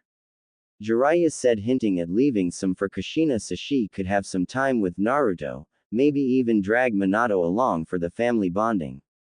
The list was almost set when Jiraiya noticed there was no night clothes were on the list. He got up as Tsunade helped the Daichi fold and neatly pack all the clothes. Jiraiya went to the kids section and looked around. He found 5 pairs of pajama pants with tops. One even had a toad fishing in the moonlight on the shirt. As he was leaving the section with his selection, he noticed a nightcap goofy looking thing. It looked like a dark gray Santa hat with an oval black nose half on the white trim and 2 white buck teeth that came out the bottom of the white trim. Jiraiya chuckled and put it with his collection of clothing, then continued to the counter, placing the items in front of the owner to be added. Again, they were given a large discount for all items and were asked to pass along the owner's thanks to Naruto for helping him. How was never explained. The owner went to the front and unlocked the door after making sure that they had everything they would need. He bowed as they left and then shut the door after them. It was now 8 a.m. and they really needed to get back. Naruto would either be away now or would be awake soon, though Jiraiya said none of his clones popped to tell him the kid was awake yet. They walked to the apartment building and went up the stairs to their floor. They entered Naruto's apartment after a clone let them in after they knocked lightly, then dispersed the clones in the apartment. Luck was on their side and Naruto had yet to wake, and they hopefully could get everything set up in the dresser. As they were finishing, Jiraiya found the nightcap and smiles. He walked over to Naruto. Gently he put it on Naruto's head, then thought for a moment and grabbed a new pajama set. He changed Naruto out of his old oversized set and put a button-up shirt pajama set on the small kid. Tucking him back into bed, he took the old pajamas. Looking them over, he would have someone repair them, maybe Kushina or a tailor. Jiraiya went to the apartment next door and grabbed the couch there since it was in better condition and moved it over to Naruto's apartment, even the kitchen table and chairs since they were in better shape than the one Naruto had. Making one clone, getting a bit whined for his efforts. 5 was his limit. He moved the furniture in manually and carted the original table from Naruto's apartment. Tsunade had left saying something about needing some soap, shampoo, toothpaste, toothbrush, a comb, and cleaning supplies needed, also asking what Jiraiya wanted for breakfast. Jiraiya hopped to have everything set up and ready for her return. He whipped down kitchen again just to be safe and burn time, then he sat on the couch. Jiraiya didn't know when, but he fell asleep on the couch, and now Naruto was looking up at him while having a death grip of a hug on him. The kid had a smile so bright and wide it almost popped off his face. No matter how tired Jiraiya was at this moment, it was well worth it no matter what.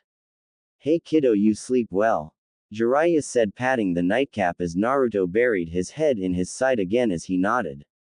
Jiraiya brought his arm around the small form and pulled Naruto tighter to his side, returning the hug. He glanced at the time and saw it was now 9:45 a.m. Tsunade should be back any time now. Naruto should get cleaned up and ready for the day. Both he and Naruto would be reporting to the Hokage's tower at noon for an evaluation of what Naruto would need to get caught up on.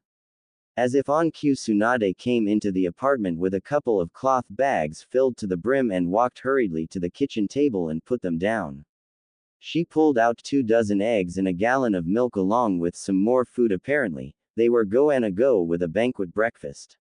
She had yet to notice them on the couch watching her.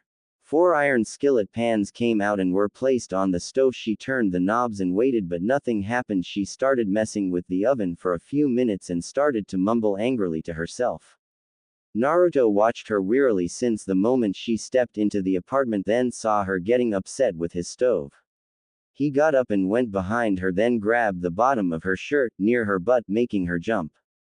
She grabbed one of the frying pans and turned around with a swing that would have hit Jiraiya had he been standing there upside the head. Jiraiya. She growled lowly, then froze as she hit nothing and looked down at the large blue eyes wide with shock and a bit of fear as the boy gulped, still holding her shirt end. Quickly she put the pan back and grabbed Naruto up in a hug and apologized for almost hitting him. Naruto, Nico, please don't grab me there, it's not nice to grab a woman's butt. But I guess you were going for my shirt edge, not my backside, weren't you? Naruto nodded. Well, what did you need, Nico? Did you just get up? She asked, looking him over. Well, I noticed you were trying to get my stove to work, but you need to turn the gas on from the tank under the sink. I had to rig it up when the gas was turned off due to the leaks in all the other apartments that are in poor condition. It was a hazard, so they shut it off until the landlord can repair it, but since I'm the only one living here, there is no money to repair it with. Said Naruto, looking down, not sure if he would be in trouble or not with this nice lady. He went to the sink and kneeled down. After opening the covert door, he crawled in and did something, then backed out and shut the door.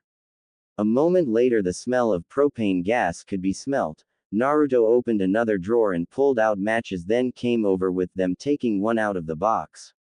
Before he could strike the match, Tsunade took it from his hand. She turned to the stove and adjusted the dials and then lit the match. After lighting the 4 burners, she readjusted the pans, then turned to Naruto. Why don't you jump in the shower with the stuff I bought you and get ready for the day, then when you are done you can come help me with cooking. Tsunade said, taking more items from one of the bags and handing them to Naruto with a small push to the bathroom door.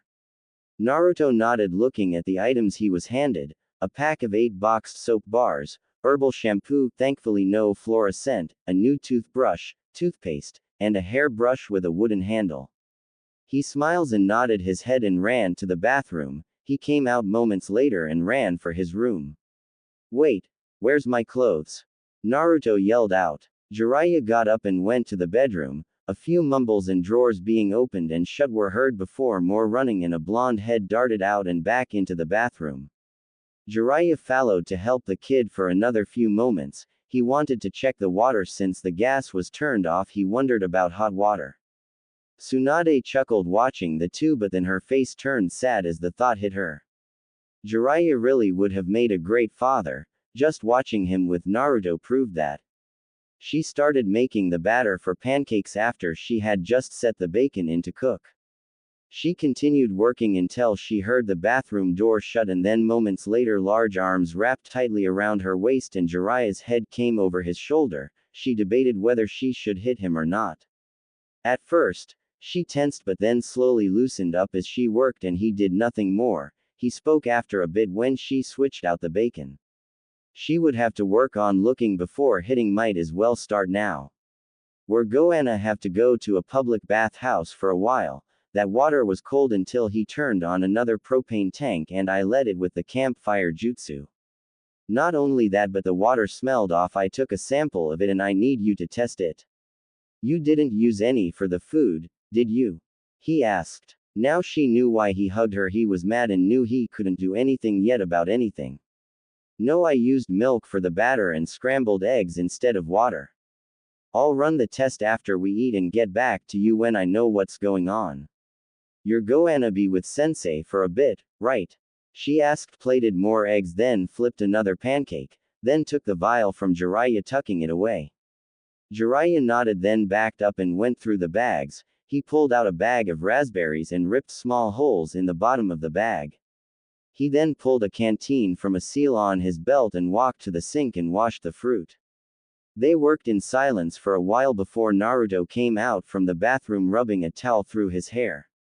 He tossed it on the couch only to have Tsunade correct him about making mold on the couch from leaving damp things on furniture or carpet floors, as she continued making the food. He ran back into the bathroom and hung it where he found it, then ran back out and right to his room. Jiraiya walked into the bathroom and grabbed the night clothes and started folding them, then followed the little blonde to his room wondering what he was doing. Naruto was going through every drawer looking around in the bed drawers and dresser drawer, not yet having made it to the nightstand. "Whatcha looking for, kid?" asked Jiraiya after placing the folded pajamas on the end of the bed. Naruto paused for a moment looking up and then back at the box with the cards in it.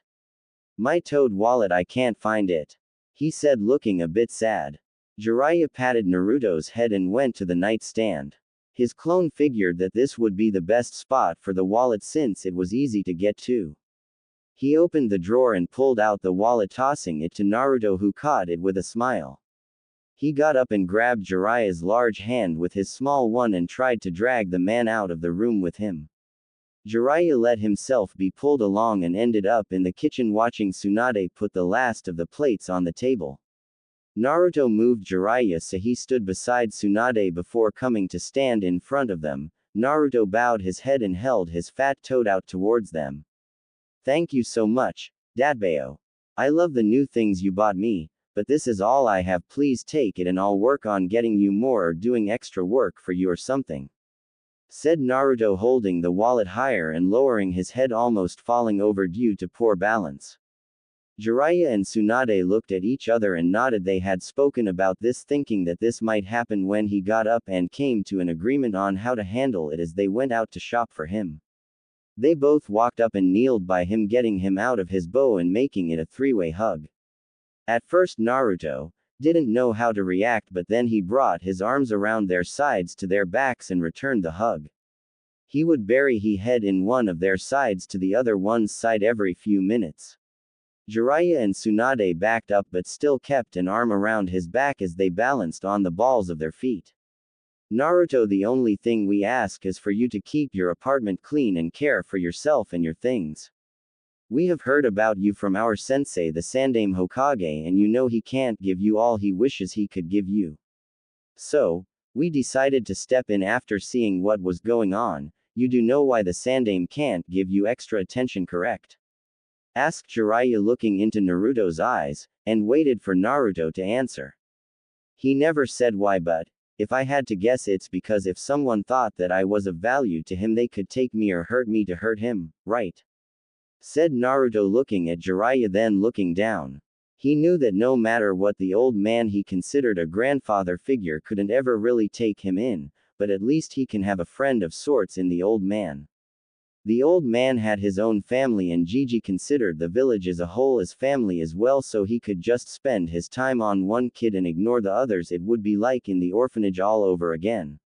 Naruto knew that the old man's first son died, and not long after his daughter-in-law died in childbirth, about 2 years ago, though Naruto has only seen a picture of Gigi's grandson. His other son is with the daimyo guarding him or something. All Naruto knew was that they weren't on the best of terms.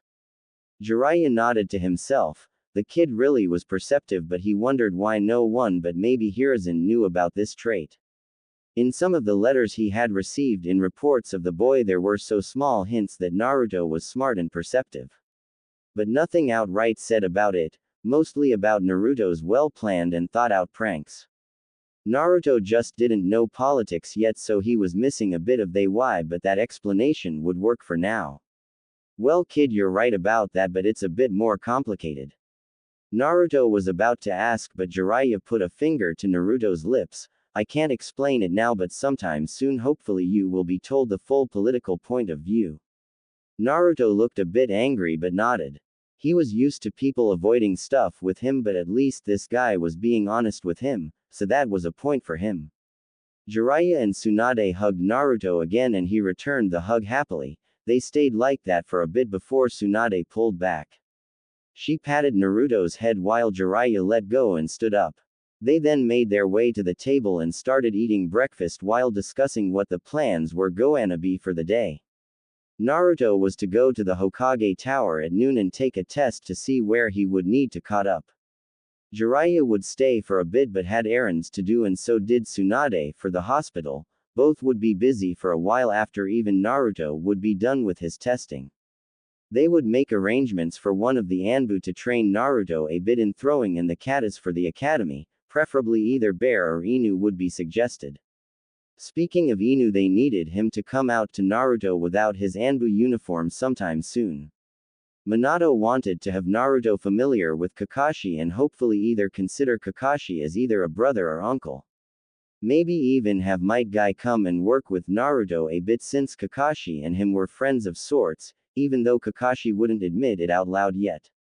But since they had an hour and a half hours before Naruto needed to be in the tower, Jiraiya wanted to get the little ball of energy tired out a bit, so he could sit still long enough to take a few tests at least. Tsunade wasn't all that happy about it since they wanted to keep Naruto's physical activates down to a minimum, but with the promise to eat some fruit that she got an agreement out of Naruto for they parted ways. Jiraiya and Naruto to run the forest outside the walls and Tsunade to buy some fruit, apples, pears, peaches, watermelon, grapes, blueberries, raspberries and strawberries with some whipped cream to go with it, and a few bottles of chilled water for Naruto to snack on while he does his test. She would be waiting for them in the Hokage's office. Also in the agreement was that he was to stop for a healthy lunch on top of that. She made a point to say how this will make him grow so he wouldn't be so short. That seemed to be the key into getting him to agree to the healthy foods argument. Noon came fast and within the Hokage's office stood Hiruzen in front of his desk. To his side was a man that was the secretary seen yesterday and he seemed to be hiding, from Tsunade a bit, behind the Hokage. Tsunade had a large bowl of fruit and a lunch bento box. She was giving instructions to the teacher to allow Naruto to eat and she was giving him a bit of a glare while sizing the man up. Jiraiya came in a few minutes after noon carrying a panting Naruto on his back. The poor kid was so covered in sweat that he looked like he just ran through a light rain and was a bit smelly when close up. Tsunade swatted Jiraiya upside his head and pried Naruto off his back in one motion. She carried Naruto to the bathroom connected to the office. A few minutes later she came out with a shirtless Naruto still whipping his neck and face with a washcloth she had found in there. At this point, Naruto had caught his breath and was laughing at the odd touches that tickled. Once Naruto noticed the Hokage and jumped down from the Tsunade's arms and ran for the Hokage and giving him a hug on the leg, a hand coming down to tussle Naruto's hair. Naruto started speaking fast telling the Hokage all about his new clothes and bedroom stuff he had this morning. The Hokage nodded his head and smiled before gently grabbing Naruto's attention. Naruto-kun, I know you are excited about your new things but I would like to start the testing now. The Hokage placed his unoccupied hand, one was still on Naruto's head, and held the Chunin's shoulder that stood beside him. This is Yumino Iruka and he is working on his teacher's certificate. This will count towards his credits so this will help both of you. Now I have a table set up over in the corner. And Naruto, you must tell Iruka-kun if you need help or don't know something. I already told him you started learning to read yesterday so that is covered. Said Sarutobi, leading them to the table that was set to face the Hokage and have student and teacher sit together. It had taken 3 hours last night just to talk Iruka into trying to testing Naruto, but Hiruzen was sure that Iruka could overcome the pain in his heart and put his student first. Hiruzen set them up with the large packet of test from civilian preschool to the civilian 4th grade and the current test for the first year academy to the point that the current class was in the curriculum. He had all of Naruto's previous scores from the academy but the private tutor's stuff was only notes of how Naruto did in the lesson. Most stated that the boy would rather do anything but learn or he just wouldn't do the work. Looking at Naruto working with Iruka for over an hour while eating the lunch Tsunade had for him as he worked showed the reports to be wrong. At this point he put his shirt back on. Hiruzen had a sometime before his next appointment, so he would ask Naruto directly and get all the facts for the case. Hiruzen got up from his desk and approached the two. Pardon me for a moment Iruka-kun, I would like to ask Naruto-kun something for a moment. Hiruzen said, interrupting Iruka for a few moments. Iruka nodded and Naruto turned his attention to the Hokage. Naruto-kun, I was looking over old reports from your tutors and they said you didn't like doing your studies but I see you here and enjoying your time with Iruka, can you explain why? Hiruzen asked, looking Naruto right in the eye and waited for a response. Well, Aruka-sensei, let me ask questions and I know the answers are real ones since you're sitting there and haven't corrected or interrupted us. Also, he is showing me how to fix my problem instead of yelling at me for being an idiot, and just taking away my paper and marking it with an F. I like Aruka-sensei. Can he be my teacher in the academy? Gigi, please? Asked Naruto with the biggest puppy eye no jutsu Hiruzen has ever seen, and he has seen many from his old teammate Kaharu to little Konohamaru and many other people trying to get something from a Hokage. Though Naruto's was the hardest to resist, thought that might be because of guilt. Hiruzen saw the look of anger and frustration in Naruto's eyes and face as he spoke about the events with the tutors he had. Hiruzen sighed to himself, thinking of yet another failure he had committed to an innocent child, worse yet one he had promised to take care of for another. He had the teachers taken to Ibiki last night while he was talking to Naruto and Jiraiya in the restaurant, and all their account records seized moments after their arrest. So far there have been records showing them receiving payments from him, the Hokage, and another benefactor that is unlabeled, and they are still receiving money from this benefactor today in small, almost unnoticeable amounts. Hiruzen went down and spoke with them, each asking who this benefactor may be.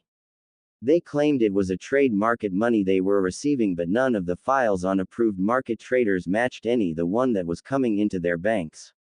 The names were close to real ones with only minor misspells that if you didn't pay attention to the little things it would escape notice for an average civilian that was just trying to get through their day. Ever since Minato brought things to his attention along with what his clones had found, Hiruzen has been looking carefully at everything that comes across his desk and had 2 clones in the back working on rewriting laws. He wanted to have everything ready for when the daimyo came, could help enforce it without the need of a council vote so the problems wouldn't crop up. To rewrite a law needed a vote from the council, except when the daimyo ordered it to be rewritten, since he was the ruling power of the land while a kage was only a military power of the land for the daimyo. Things would be put back in order before Minato got back in full power. The plan was for Minato to work his way back into the system. Minato even wanted to run a few missions and get back to physical standard before retaking the seat as Hokage, which was a really good thing. The projected time frame was 5 to 6 months barring anything cropping up, but Minato would also work in the office for a few hours every day, after spending 1 to 2 weeks with Naruto once they get reunited. Minato was worried that Naruto would get very clingy to him and have a hard time once he went back to work.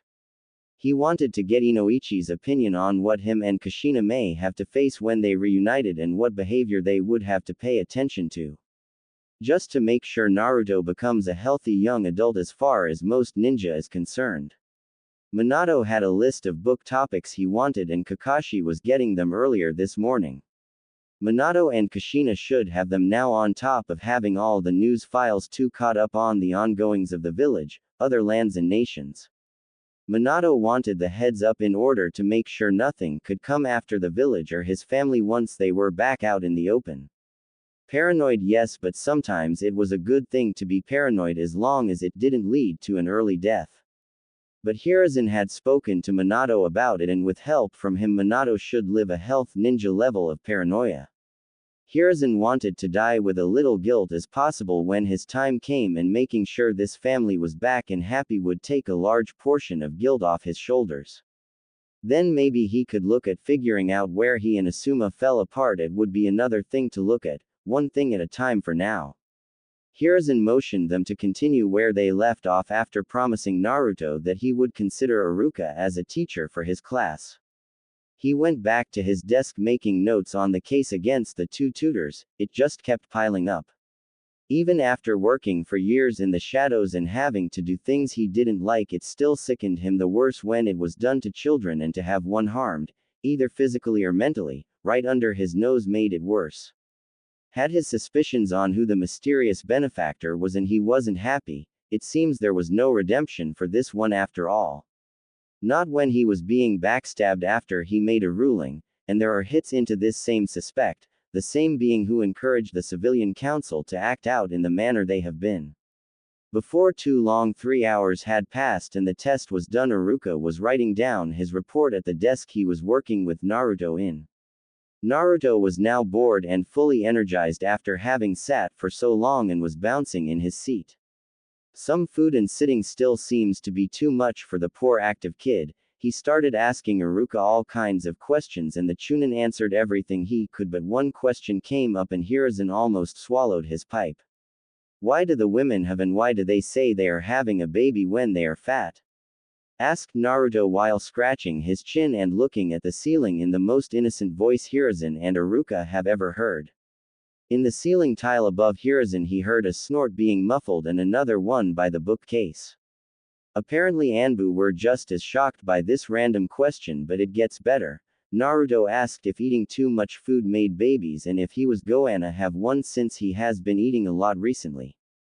Naruto-kun fights a laugh. I will have someone explain that to you in a bit. Over a month from now you can ask those types of questions then. I'll even keep a list of them for you and hand them to you when you finally meet these people. Hiruzen says, mentally laughing at his perfect revenge on Minato for trying to get Tsunade and Jiraiya to pound him into the dirt. All is fair in love and war.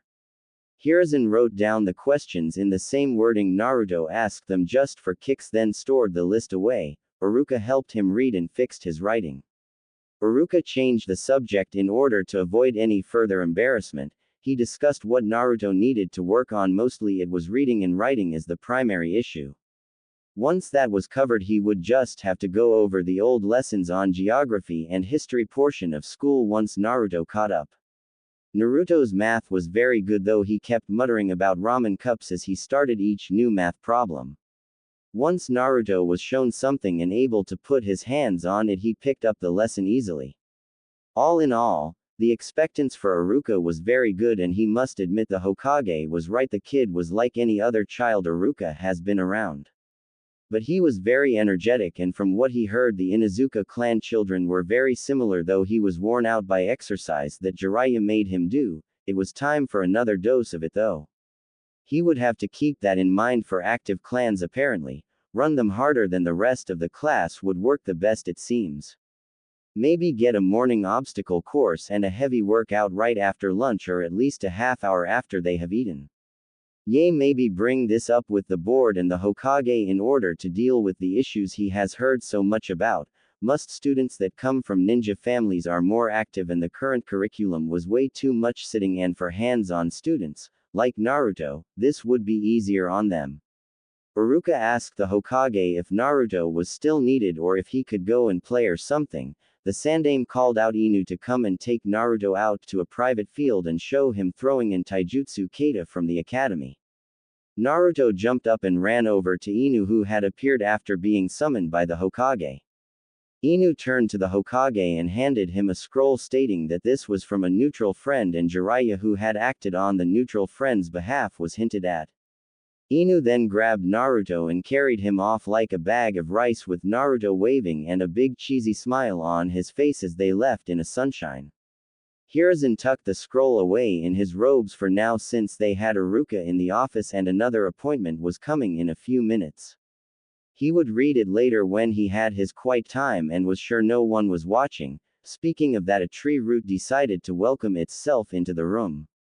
The root agent was hidden in the corner of the ceiling that should have been solid due to needing the heavy reinforcement needed to keep the office quiet and secure. Tora, come here for a moment, said Hiruzen. Waited for a moment before a male appeared from the floor, seeming to have transported through the wooden floor as Hiruzen wrote a note. Tora, please read and accomplish this task, please. Hiruzen said, not looking up from his desk, not giving away the task set for the new Anbu in the room. Tora read and made a seal, then blood started running down the wall behind Iruka after a muffled snap and splash was heard. Iruka turned around and freaked out for a moment before Hiruzen calmed him, saying it was a repair that was made after a large rodent made a hole in a once solid wall and ceiling. What he didn't tell Iruka was that the hole didn't just have a random jutsu in it but was regrown to no longer be hollow and now contained the crushed remains of a spy that should send a message to Danzo. He needed to get back to work, and so he did after dismissing Tora while thanking him. The other Anbu quickly cleaned the blood off the walls and floor before giving Iruka an invite back into his seat. So, Went the rest of the Sandame's day until about 6 in the evening when an Anbu from the wall appeared and announced that the daimyo and his entourage were within sight of the wall and approaching fast. It seems today would be another long one, though it was just about normal in such a large and growing still village. He did as Minato instructed and did not inform anyone of the daimyo coming. No need to warn our enemies of their impending doom now, is there? Minato told the Sandame about what the letter mostly contained, along with a few things he said would have to wait until the daimyo came and could do something hopefully. Until next time, have a great holiday and New Year. I will start working on chapter 5 and will post when I can. Please leave a review, and just so you know, the next chapter will have Minato and Kushina back in the real world if the plan goes right. Tinka Prime. In a swirl of leaves, Inu appeared in a clearing meant only for Anbu, an approved guest. Inu had figured he would be needing this field for a while, and so he had already gotten approval from the Hokage earlier this morning and had shown the approval document to the Anbu commander Doragon, dragon in Japanese. They would have access to this field until further notice, but Inu was to check the field before bring Naruto to it, that way Naruto would have a safe environment to learn and have fun in. This field wasn't often used because it was more open than the other fields. Most Anbu only used it when they were testing a new recruit or just doing light basic workouts, like for recovery and such, otherwise they were too paranoid to be out in the open so much and preferred the smaller, more secluded fields for the Anbu. Inu placed the giggling Naruto down and brought a scroll out. He had gone and bought a set of blunted training kuni for Naruto with a pouch as well. Inu had spoken with Jiraiya, Tsunade, Minato and Kushina about what was going on and what he would be showing Naruto for a while until everyone could come and make time to teach him. Minato believed that kuni training would be great for a start to keep Naruto safe, if not with anyone. Even blunted kuni could cause some harm or at least scare a civilian off. Inu brought up the kitten Naruto had found during the last visit, and described the interaction that they had missed while doing either physical rehabilitation or resting and unable to watch all day. After a bit of answer and question session, they spoke of the pros and cons of keeping the animal. After hearing the story of Naruto's dedication to a small critter and seeing the similarities of mistreatment between the two, Minato was a bit reluctant, but Kushina was excited about it. Money was arranged for payment of the care and fixing of said animal, so it would be ready to go when everything happened. Inu felt that he should start stepping up. He felt guilty for not helping more, but his hands were tied, so he suggested kuni training he could do to bond with Naruto. Until now, since he has been interacting with Naruto as Inu and not Kakashi, simply because of the council and their ruling and not wanting anyone getting too much power over the Kyuubi. Since Kakashi has a Sharingan eye, and it was believed someone with the eye may have been controlling the Kyuubi, since there was reports of seeing an oddness with its eyes. Thus, the mistrust between the villagers and the Uchiha ever since it was brought into light, and in turn him a bit, though, because it was a known fact that he wasn't as strong as an Uchiha in sight. Uchiha claim, not many looked at him. It was time now to make up for it now, and Minato said not to worry about the council. Him and Sandame Sama were going to make sure the council didn't know about this time with Naruto, because they weren't in the know of who Inu was in Anbu. There was a very strong genjutsu seal in the mask that worked as long as the mask was on, changing hair color to either black or brown along with cut style to anyone looking at them. Inu kneeled in front of Naruto and unrolled the scroll. Little hands came down and pushed at the paper and patted it a few times. Inu looked up and almost laughed.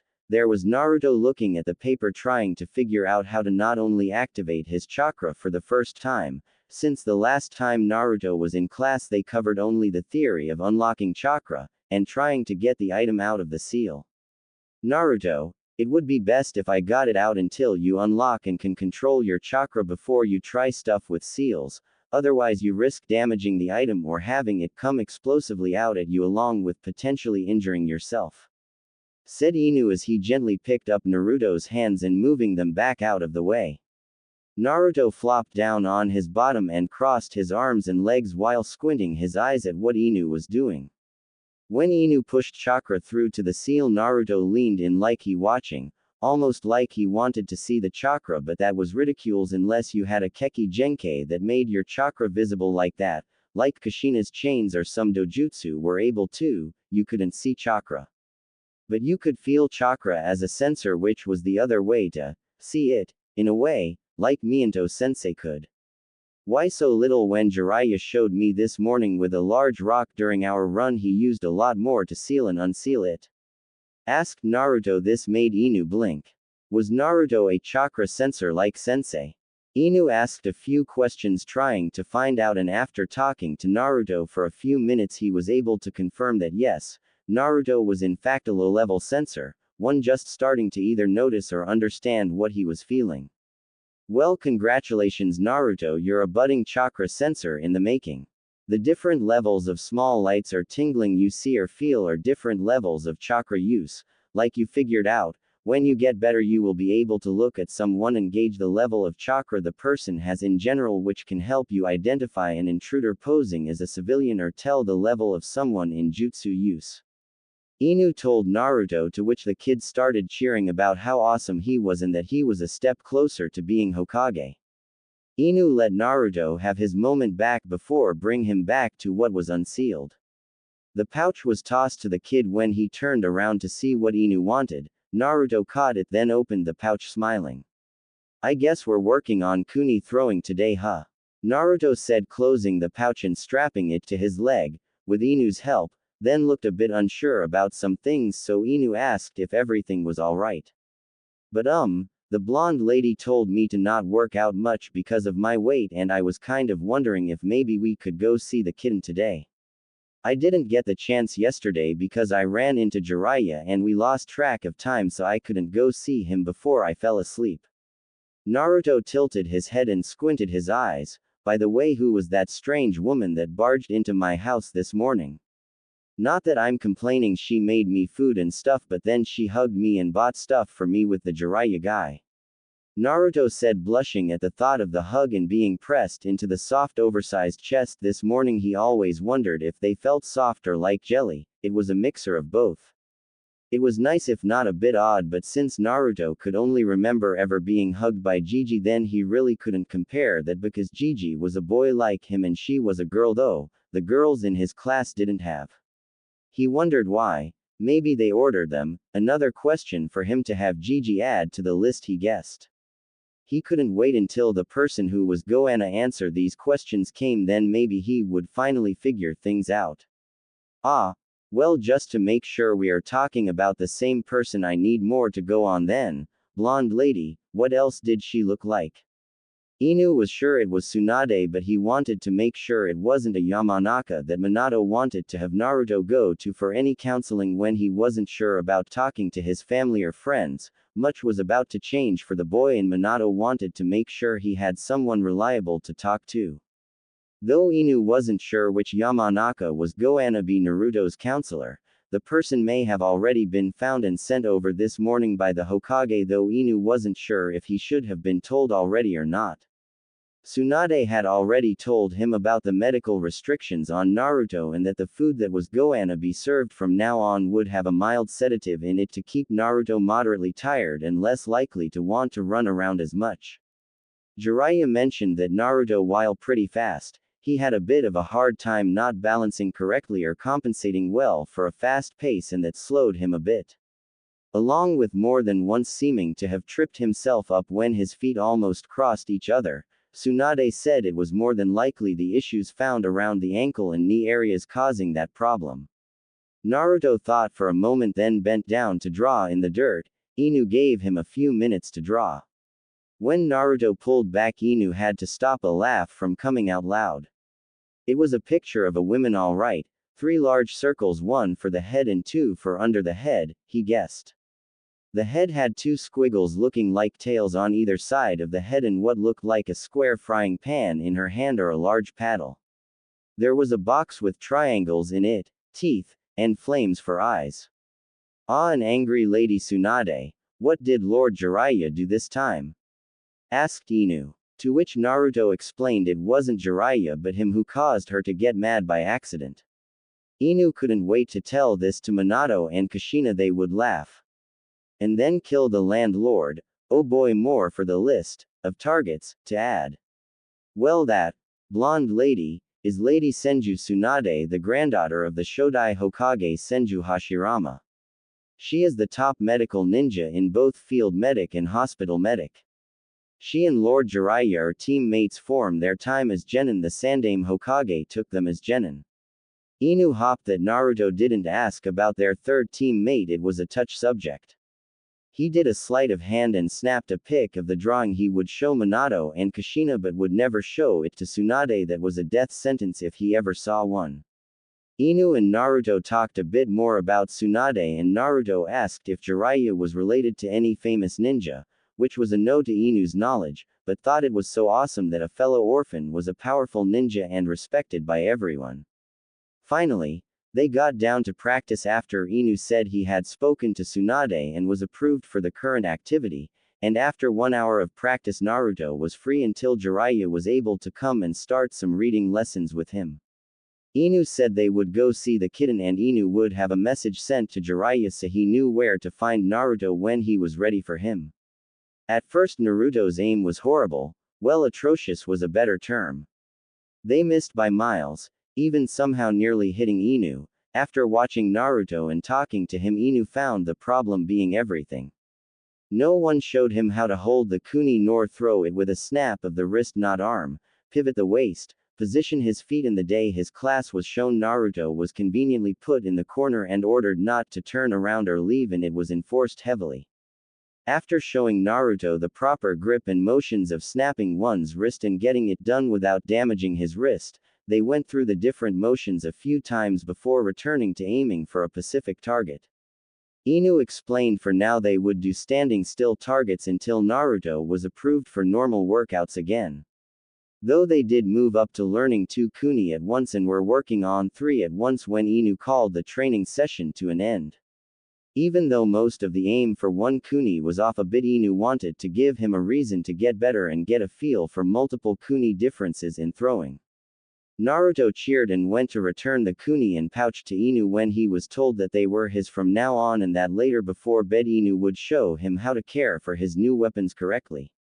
Inu also mentioned that Naruto was to use these instead of the ones at school, not mentioning the found unbalanced kuni in his teacher's desk, and that only approved people like his Jiji, Inu himself, Jiraiya and Tsunade were allowed to touch his personal kuni. Naruto cheered again, dancing around Inu and giving leaping hugs here and there before settling when Inu reminded him about Tsunade's order. They made sure the training field was cleaned up before leaving in another sunshine by Inu. Inu didn't want Naruto to know the field location since normally non-ninja were not allowed on the fields. They reappeared in front of the clan gates and Naruto went running to the same building as before, then knocked at the door. One of the few manners he learned after an incident with Jiji, one where Naruto had gone to visit Jiji at his home. On one of the few occasions Jiji wasn't in the office. Needless to say, Jiji was in his underwear, smoking his pipe, spread out on the couch doing something while reading a book. Naruto couldn't see what his Jiji was doing because the old man had jumped and covered himself with a pillow. Yep, the lecture had stuck and now he waited for an invite, with the exception of Jiji's office since Jiji said personal space, not workplaces. Though Naruto knew this was a vet's office, he also saw it was a house and Inu knocked last time, so it was better safe than sorry. Once again 3 dogs charged the door barking. Naruto backed up just in time for the 3 dogs to barrel through the door and knock it off its hinges. Naruto went to dash behind Inu when the 3 tackled him from behind. Before he could reach Inu, he squawked in a bit of fearful manner, but Inu just stood there. Then next thing Naruto knew, wet tongues were everywhere, in his ears, on his cheeks, even managing his mouth, which made him spit and laugh while trying to fend off the tongue attack. Inu just stood back and watched. He knew that Tsume had Kuromaru, Tsume's partner, talk to the dogs of the area about Naruto. They made sure Naruto would feel safe to come here and that any dog or Inuzuka that couldn't behave was told to stay away from him. That's what Inu and Tsume talked about their last visit while Naruto was busy. Naruto was finally saved by Hana when she pulled her 3 partners off the poor child. Naruto laughed and got up, then patted himself down, frowning at the state of his new clothes. He hopped Jiraiya, and the Tsunade lady didn't get mad at him and take them all back. They were comfortable and fit nicely. He started really trying to get the dirt out of his new clothes, even more trying to make the large splotches of dirt off his clothes. Inu noticed his problem and went to calm Naruto down. After noticing the child's stress, it took a bit, but it worked. At this point, Hana stepped up and apologized to Naruto for the trouble and offered to clean them while he could use a pair of her brother's clothes while his were washed. Naruto hesitated, but Inu agreed for him and took Naruto's hand and led him inside behind Hana. Hana led them to Kiba's room and tossed Naruto a pair of pants to him and walked out of the room with Inu for him to change. Naruto changed and brought out his dirty clothes folded sloppily, since he never had to fold clothes before, but these were special and he already promised he'd take care of the stuff he was given, so he tried being neat with them. Maybe he'd ask Tsunade or Jiraiya to show him how to fold them right so he could keep his promise. Hana took the clothes and Inu took his hand again. They went their separate ways to do different things. Naruto walked with Inu to the vet's back area with the cages of recovering animals and saw Sume already there checking one of the cages, grumbling to herself. "Hello Sume-sama." Naruto wished to see the kitten again, if that would be okay. Sume looked up from the cage, not even startled at their sudden intrusion. She knew they were here after Hana ran out to grab her dogs off the kid. Though when she looked up she sharply inhaled when she saw Naruto standing there with no shirt holding Inu's hand. It wasn't his state of dress but how thin he was that made her react. She played it smooth though and smiled at the boy, while nodding, then moving to another cage to get the requested kitten that was no longer needing an IV drip. She brought him out on a soft blanket he was laying on and motioned Naruto to follow her. The kitten cried out at being moved, more startled than in pain. He was drugged up and a bit off balance at the moment, making him panic a bit easier. The small cast on him didn't do anything for his balance either. She guided them to a small room meant for adopter and adoptee to bond before adoption to make sure they would be a good fit for each other. She motioned for Naruto to sit, and once he did she handed the kitten to him on the blanket, making sure he knew what to do and what not to do. She went back out the door that only had a bottom half and no top so anyone could look and reach in but not let the animal out. Inu was just outside the door waiting for her. She looked at the Anbu and hoped he had an answer for the kitten's fate and little boy's hope for it. Inu withdrew a scroll out of his pouch and handed it to her. "They will take the kitten but request you to have him fixed and up to date on shots. Within the scroll is money for the care of the animal, which they request stay with you for about 2 months, and I will be sent with further instructions on what to do with him before time is up. They would like Naruto to name him and be allowed to visit him whenever he likes. They do this for Naruto's benefit with the 2 months wait because they are awaiting their home to be completed. You may have noticed or heard by now of the large home being built by the Hyuga clan. They said it is there they will be moving to and are allowing you to know some stuff about them while requesting silence on this matter." Inu said with a shallow bow, indicating to Sume that whoever this was, they were very important people. Sume opened the scroll and read the amount given and sputtered, not even unsealing the amount. "This is way too much for simple cat care even for the 2 months he will be staying here. I can't accept all this," Sume said, rolling up the scroll and trying to hand it back to him, but Inu shook his head. "They said to use the rest as a donation for animal care of other unfortunate animals or elders who cannot afford their animals' care. They will not take no as an answer," Inu said, finally standing up. They turned their attention back to Naruto for a moment after hearing light mumbling coming from the room. They peered in and saw Naruto laying by the blanket he had lain on the floor talking to the kitten about his day yesterday, and from the sounds of it would be going until when they met back up. Sume smiles watching Naruto stroke the kitten's head or scratch his ears as he spoke to the animal, which was purring. Inu took another picture, but Sume noticed though he wasn't trying to be sneaky about it. She stepped up to the door, called out with the news. "Hey kid." Inu came through for the kitten and found him a home. "But they wish for you to name him and see him when you can or want." They will collect him in about 2 months from now, but he will be here and will need a good friend to keep him company. So, what do you want to name him? Any ideas? Asked Sume, leaning on the door looking down. Naruto shook his head no, so Sume went back into the waiting room to the book section for people to read while waiting to be called in. There was a baby name book there for anyone wanting to find a new name for their new animal friend. She brought it back to Naruto only to see him frown at the big book. She explained what it was and what it was for. He only frowned more. That's when Inu stepped in and told her while telling Naruto not to be ashamed or embarrassed about only now learning how to read. She thumbed through it for a moment, intending to help the kid. You know a meaning you would like for his name? For example, it says here your name means maelstrom, a powerful whirlpool in a sea or river, or fish cake, a ramen topping. Said Sume as an example, coming in to sit beside Naruto and showing him where it was in the book. Naruto thought for a few minutes. This kitten deserved a good name and a home after almost dying because of some stupid bullies because of a superstition. But what would be a fitting name for one who deserves everything for its innocence? Is there a name for treasure or something like that? He deserves something that shows that he is a treasure. Said Naruto. He waited for a bit as Sume looked through the book for a while. Well, bad news and good news. I found a few treasures, but they are female names, but I found one you might like, Tozen, meaning deserving one. How does that sound? Sume asked, showing Naruto to look at it while he gently ran a figure over the tiny head of the kitten who was still purring. Sume softly said the name after Naruto sounded it out. It seemed to fit the kitten who really did deserve all the good things in life. He beamed a smile at Sume and nodded. You hear that? Tozen is your new name now, kitten.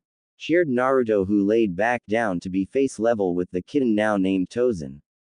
Sume got up with a smile on her face and went to the bench nearby, placing the book on it. She then left, saying she would be back later. It was half an hour later she returned to a sleeping Naruto with the kitten by his head and Inu still standing guard at the door. He nodded to her, noticing she had a basket bed and some items in it for the cat. He opened the door for her, letting her in the room. Sume walked in and set the basket down, then pulled out a blanket human-sized, originally folded in the basket, and covered Naruto with it. She then removed the rest of the items and placed the kitten inside it on the soft fleecy bed with its original blanket. Then placed the items next to Tozen's new bed and placed the items near it while picking up the small needle and giving Tozen his pain reliever. She had set up a date for his neutering in 3 weeks. By then he should be well enough not to have any problems.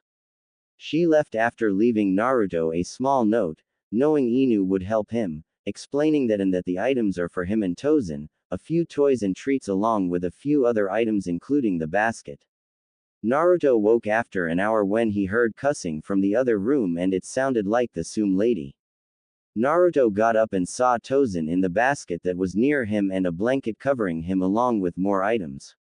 He saw a folded piece of paper hanging off the side of the basket with what he recognized as his name on it. He picked it up and started trying to read out loud, knowing Inu would hear him and come help if it seemed he was having trouble.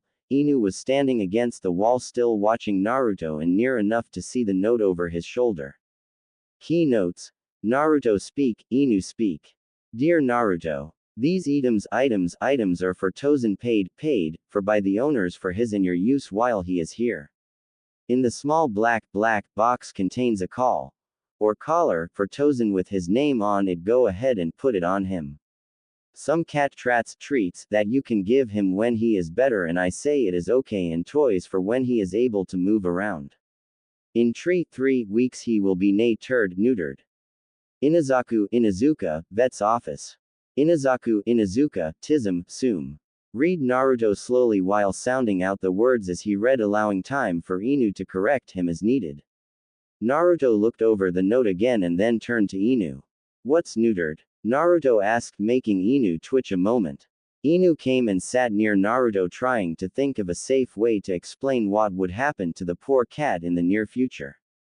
Well, Naruto, it's something that people do to an animal in order to keep them from overpopulating an area. It's healthy and safe. Inu was trying to figure out a way to say it nice but just decided to be blunt. they remove the male cat's balls in order to make sure they can't make more cats. Naruto flinched and cupped his privates protectively, looking at Inu in horror and paling. He was speechless. Inu wondered if maybe he should have gotten Tsume to explain. Naruto looked ready to grab the poor sleeping kitten and bolt.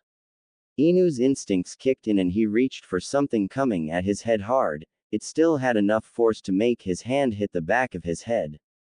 It was a closed bottle of disinfectant. Inu turned and saw an angry Tsume. Inu flinched knowing he was in trouble and he prayed that she would forget about this incident before she meets Kushina or Minato and told them about this, that is if they weren't already watching, otherwise he would be dead meat when he got back to report to them. Inu got up and out of the matron's way as she came in and over to Naruto. He looked at her as she sat, then started fixing the damage, while still not explaining breeding, that Inu had done by explaining that it was for the best and that female animals got similar treatment for the same reasons. It almost broke her heart when the boy started crying, saying he didn't want Tozen's chance for a cat family of his own to be taken away, to which Tsume told Naruto that Tozen and his new adoption family were gonna be the cat's new family. After that didn't work, she took him to the kennels where all the different animals were kept and showed him the sadness of the overpopulated and unwanted pets' life had until they found a home, and even went so far as to explain that some animals, even healthy ones, would eventually be put down due to them being unwanted and too many to care for. While this made Naruto upset, he finally understood that it was for the best that little Tozen not have his own cat family but just the adoptive human one. They went back to the small room, to which Naruto softly pet Tozen and then picked up the small black box by the bed. Opening the box, he saw inside was a simple brown leather collar that looked strong yet soft. It had a small gray metal plate that said, Tozen Uzumaki, on it in black with orangish stitching on the edging of the tie-downs, and a small bell under the plate. On the back to hide the clasp was a white bow, and the edging also had orange on the ribbon bow. Naruto smiled and gently lifted the cat's head. After unclasping the collar, he slid it under and then around the kitten's neck, then reclasped the collar. Tozen purred louder as Naruto alternated scratching behind his ears and chin. Naruto smiled softly at the kitten. Tsume-san, you sounded upset a few minutes ago, is something wrong? Asked Naruto, looking at the wild-looking woman. She sighed and shook her head. It's nothing, pup, just my son Kiba avoiding his chores again. He was supposed to come home after school today and it's been 2 hours since then. When my pup comes home he'll be doing chores all night so I can get this inventory done and order us restock. Says Tsume, looking out of the room. I'd do it, but I have clan matters and vet duties to do and 3 minor surgeries to do, along with prep for a council meeting tomorrow. If Kiba doesn't get here soon then I'm gonna have to do that too, so we don't want to run out of things for the clinic or store. It sounded like she was overloaded and really did need a hand getting things done. From what Inu had told Naruto at one point after the first visit, the Inuzukas make most of the food and treats, so Naruto knew that took time, and having the count done on time would make sure that they weren't rushed in making the items needed. I can help, I'm waiting for Jiraiya anyway, and Tozen can go sleep some more while I help out. Offered Naruto, standing up with a smile on his face. He turned and gently picked the basket up that held Tozen and handed him to Tsume so she could put him back in his kennel. You don't have to do that. Maybe if you might know where Kiba is, then either you or one of my pack can retrieve him and you can enjoy more time with Tozen here. Tsume said, trying to hand the basket back. I might know where he is. The other kids were talking about doing the trail race to see who is the fastest last week. They do that every once in a while. It's on the trail heading up the hill behind the academy. We race for candy. But if you send a pack to him, I can start it and then we can get it done together when he shows. Said Naruto, not taking the basket while he struck a thinking pose, one hand under his chin, the other hand supporting the one holding his chin, and eyes shut like a squinty fox. Tsume knew of where the trail was from Kiba bragging about his wins, though he never mentioned or shown his reward for winning to her before, something that will be addressed when he gets home. After a few minutes of Naruto insisting that he help Tsume with the inventory, Inu stepped in and said it would be good practice for Naruto's reading and figuring out the difference between products. Sume conceded to them since she really had to get moving and send someone after her wayward son, as she led them to the back of the vet's office. She grabbed a clipboard and handed it to Naruto and walked to Tozen's cage and placed him in the basket inside and locked the door, then continued to the back with the built-on storage room. She went to the back and opened the door with a key and Naruto noticed a pulse of chakra and asked about it. Sume raised an eyebrow at this and Inu informed her that it appeared that Naruto was a budding sensor, to which she smiled and congratulated Naruto, while pulling the door open. She briefly explained it was a security measure because of the potential mediation thieves and handed him a clipboard she pulled off the wall that was hanging from a hook. Okay pup, the clipboard I gave you has a list of all the products in this room. There are some medical items in the refrigerators and some other temperature sensitive things in there as well. Please be careful, and if anything is too heavy, have Inu help you out until Kiba gets here. With that, Sume nodded to Inu and left it to them. Inu had sent a letter to Jiraiya, while Sume explained things to Naruto about the situation and told him they can caught him at a later time if he wanted to wait before getting Naruto.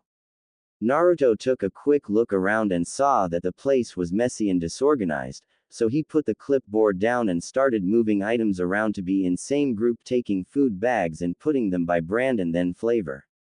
Once he had the shelf room, he started placing the grouped up items that were lined up against the wall and by Inu's suggestion alphabetically, which was a bit more of a lesson for Naruto since he only has been memorizing words with Jiraiya. They made a game of it. Once Naruto learned the alphabet correctly, once it was repeated a few times by Inu, so they were ordered correctly.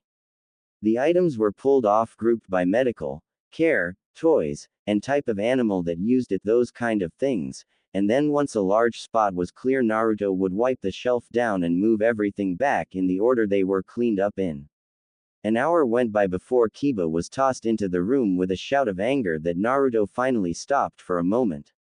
Kiba was grumbling to himself as he wiped off his pants and made a rude gesture to whoever was at the door. Whoever it was must have had their back to him because nothing was said about this rudeness.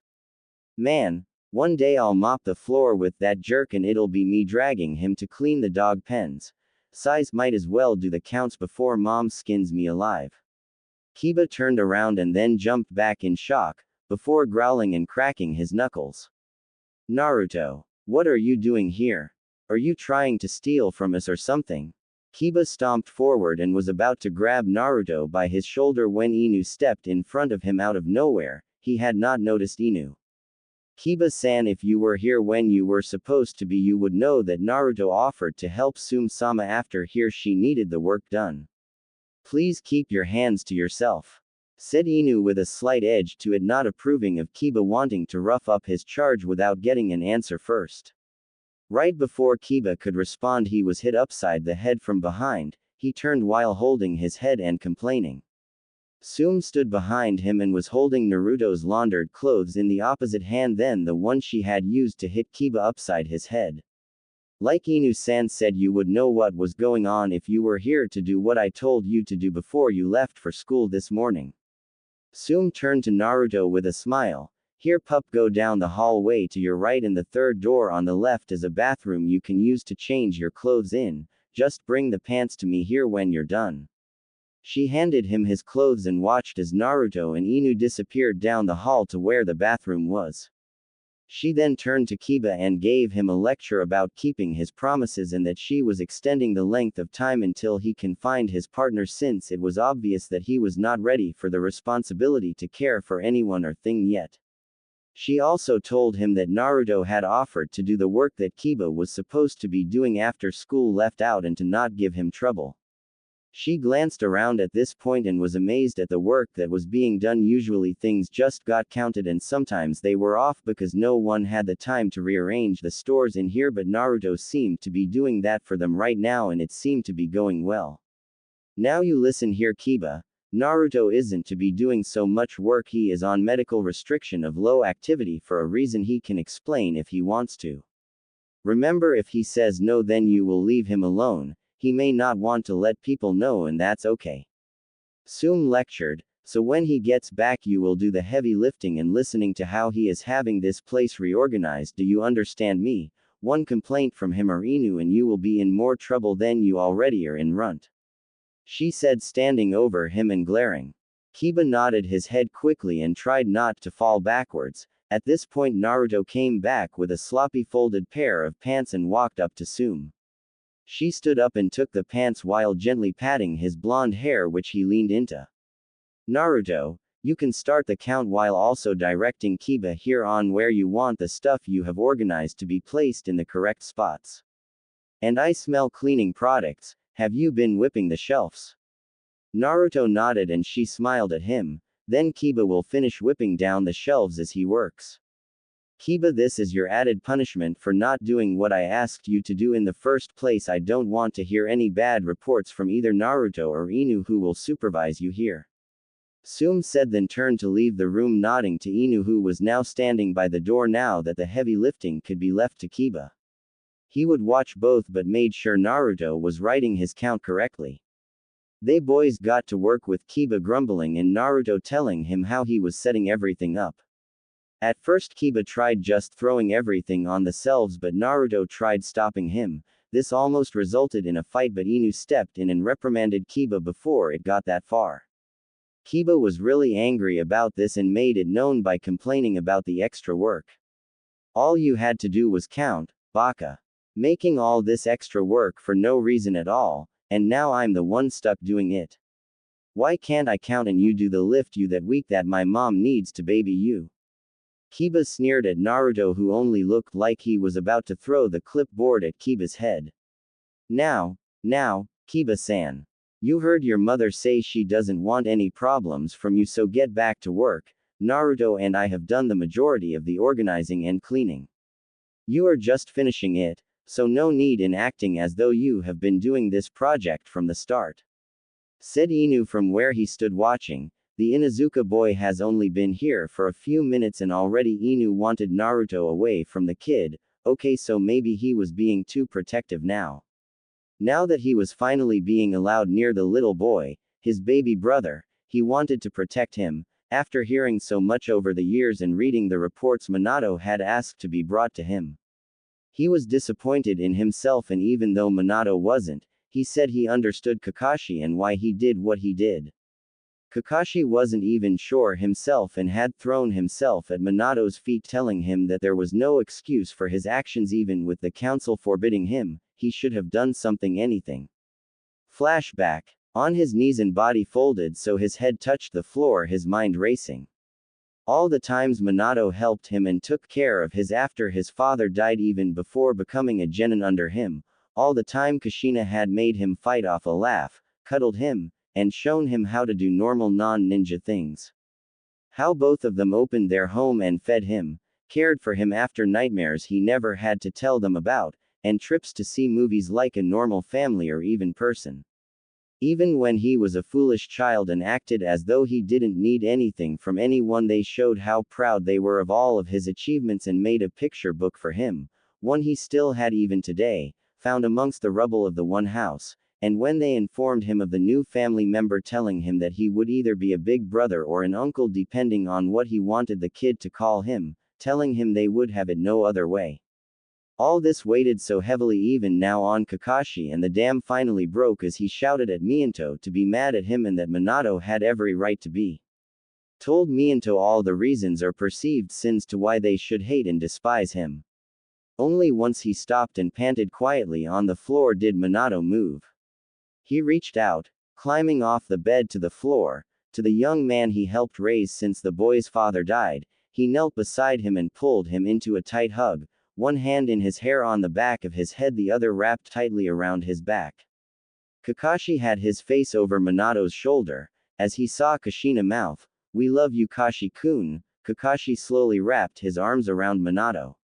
He was loved the same as he always was, little brother figure or son figure. Kakashi, I could never ask you to do more than what you were able to do. You yourself have always had a hard time when something has harmed your heart and soul. That night when you and the village were told that Kushina and I had died, I can only imagine what ran through your head. Then to read so many reports on the multitude of S and SS class missions you took back to back like you were trying to commit suicide. It broke our hearts, but I wanted to speak with you when you were ready. I guess now is that time, Masuko-san. Kakashi's breath halted at this word. Son, Minato-sensei called him son. Kakashi didn't know when, but he was crying now and holding onto Minato like a lifeline. End flashback.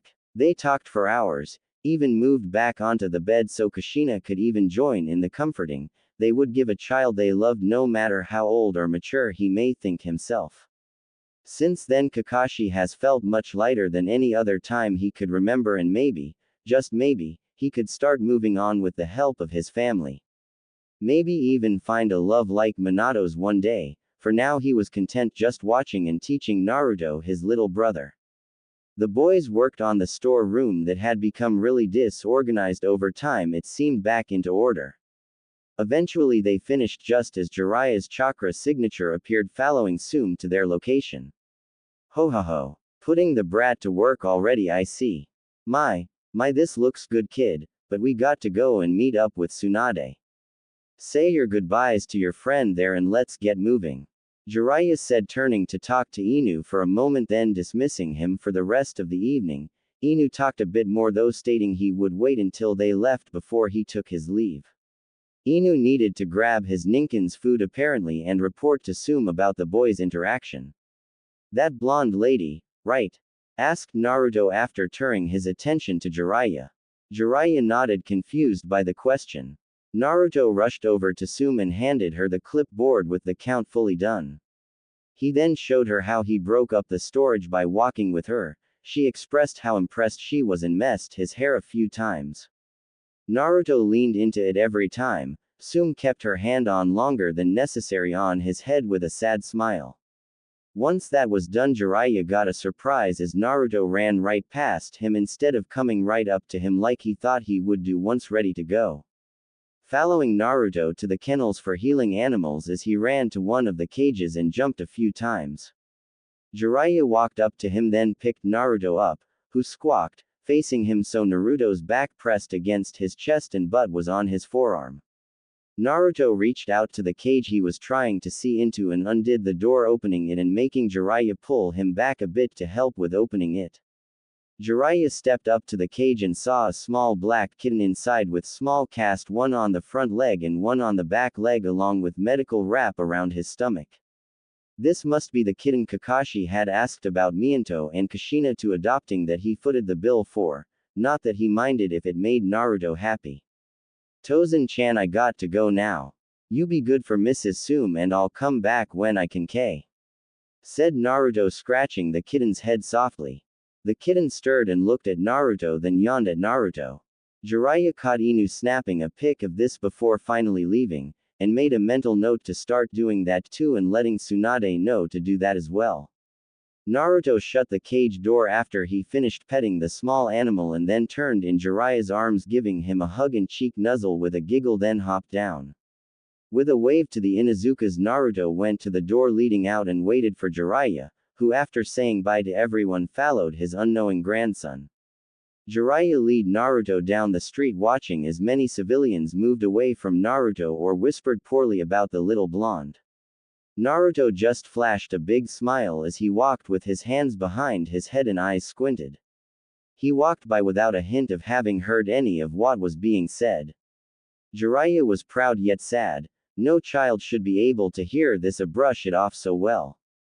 Jiraiya led Naruto to the small family dinner Tsunade was waiting in with a table reserved for 3. Jiraiya grabbed Naruto's hand when he started entering and noticed Naruto stop. Jiraiya made sure Naruto didn't feel like he was being hidden by Jiraiya by making sure Naruto was at his side, not behind. They walked in and told the receptionist about meeting Tsunade at a table. The receptionist was so starstruck by not only meeting Lady Tsunade but also Lord Jiraiya that she never noticed Naruto as she led them back. Jiraiya sat once Naruto in the center between him and Tsunade did he finally sit and start helping Naruto with his napkin and menu.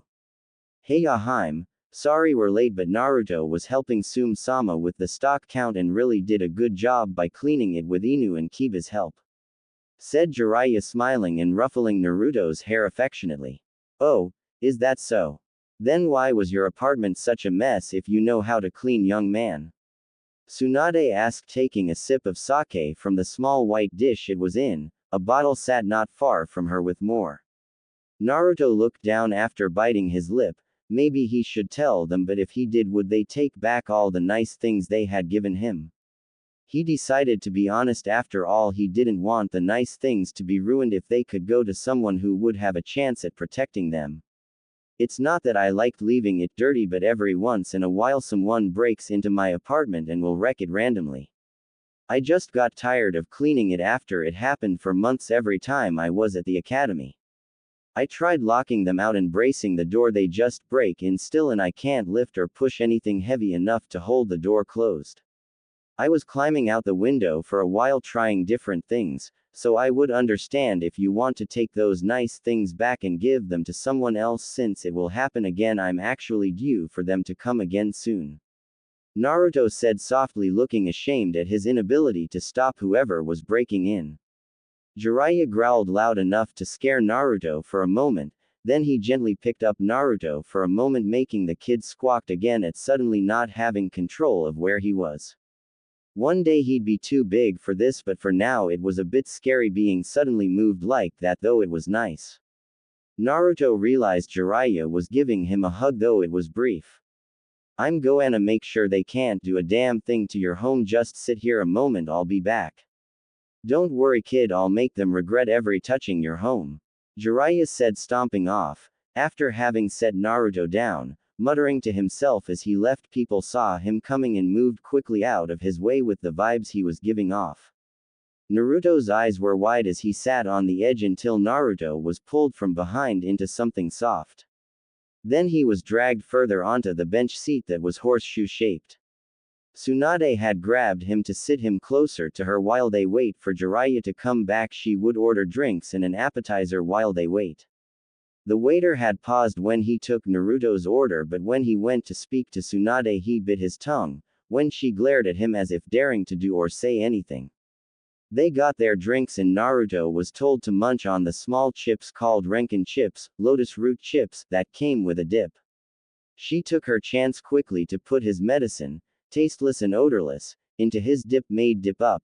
You can eat them without any dip, for the chips, and quickly used his knife to spread it on his chips.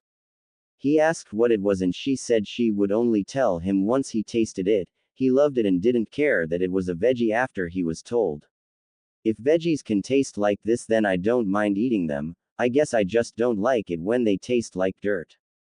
Naruto said, making a face, which Tsunade laughed, ruffling his hair, and continued making conversation. After 30 minutes Jiraiya came back and sat down, taking a drink from the hot green tea that was waiting for him, though it was a bit cooler now. Okay Naruto, you won't have to worry about anyone getting into your apartment anymore without you either letting them in or it being you, Tsunade, Sarutobi-sensei, Inu, or I. I put a full home security seals on both doors and your 3 windows. Jiraiya said, smiling and ruffling Naruto's hair. Naruto asked why and Jiraiya pulled out a scroll and some ink. Jiraiya started explaining Fuinjutsu to Naruto and doing a small shield demo with a glass of water and having Naruto try and knock it over. Naruto was hooked, but Jiraiya explained they had to get Naruto caught up with normal basics along with Naruto's calligraphy being near perfect to perfect before even starting this. By this time the waiter and another person came to the table. The new person cleared his throat. Lord Jiraiya, Lady Tsunade, what an honor it is to have you with us today. I am the owner of this establishment, Yukinokyo. You may not be aware of this, but this thing, he points at Naruto who tries to hide as the people near look over at 2 famous names, is not allowed in this establishment. I will have him removed so you might enjoy the rest of your meal in peace. He reaches out to grab Naruto by his new shirt, but a large hand grabs his arm with moderate pressure applied. Well, if this young child isn't allowed in, I guess we had best leave, since a simple child apparently is too much for this restaurant to handle. Come along Naruto, Tsunade Heim, we have a better place to be for a good meal, said Jiraiya, letting go of the manager roughly and then gently grabbing Naruto's shoulder to lead the embarrassed boy out. That's okay anyway, I had just gotten done talking to the health inspector and here you were having problems with rat hairs appearing in your food anyway and was about to suggest another place. But you bribed him so you could continue working while maybe taking care of the problem that has happened multiple times.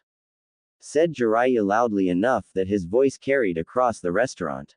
Many people either spat out their food or started retching what they have just eaten. The owner immediately started protesting and trying to reassure everyone that that wasn't true, but everyone knew about the famous Sennin.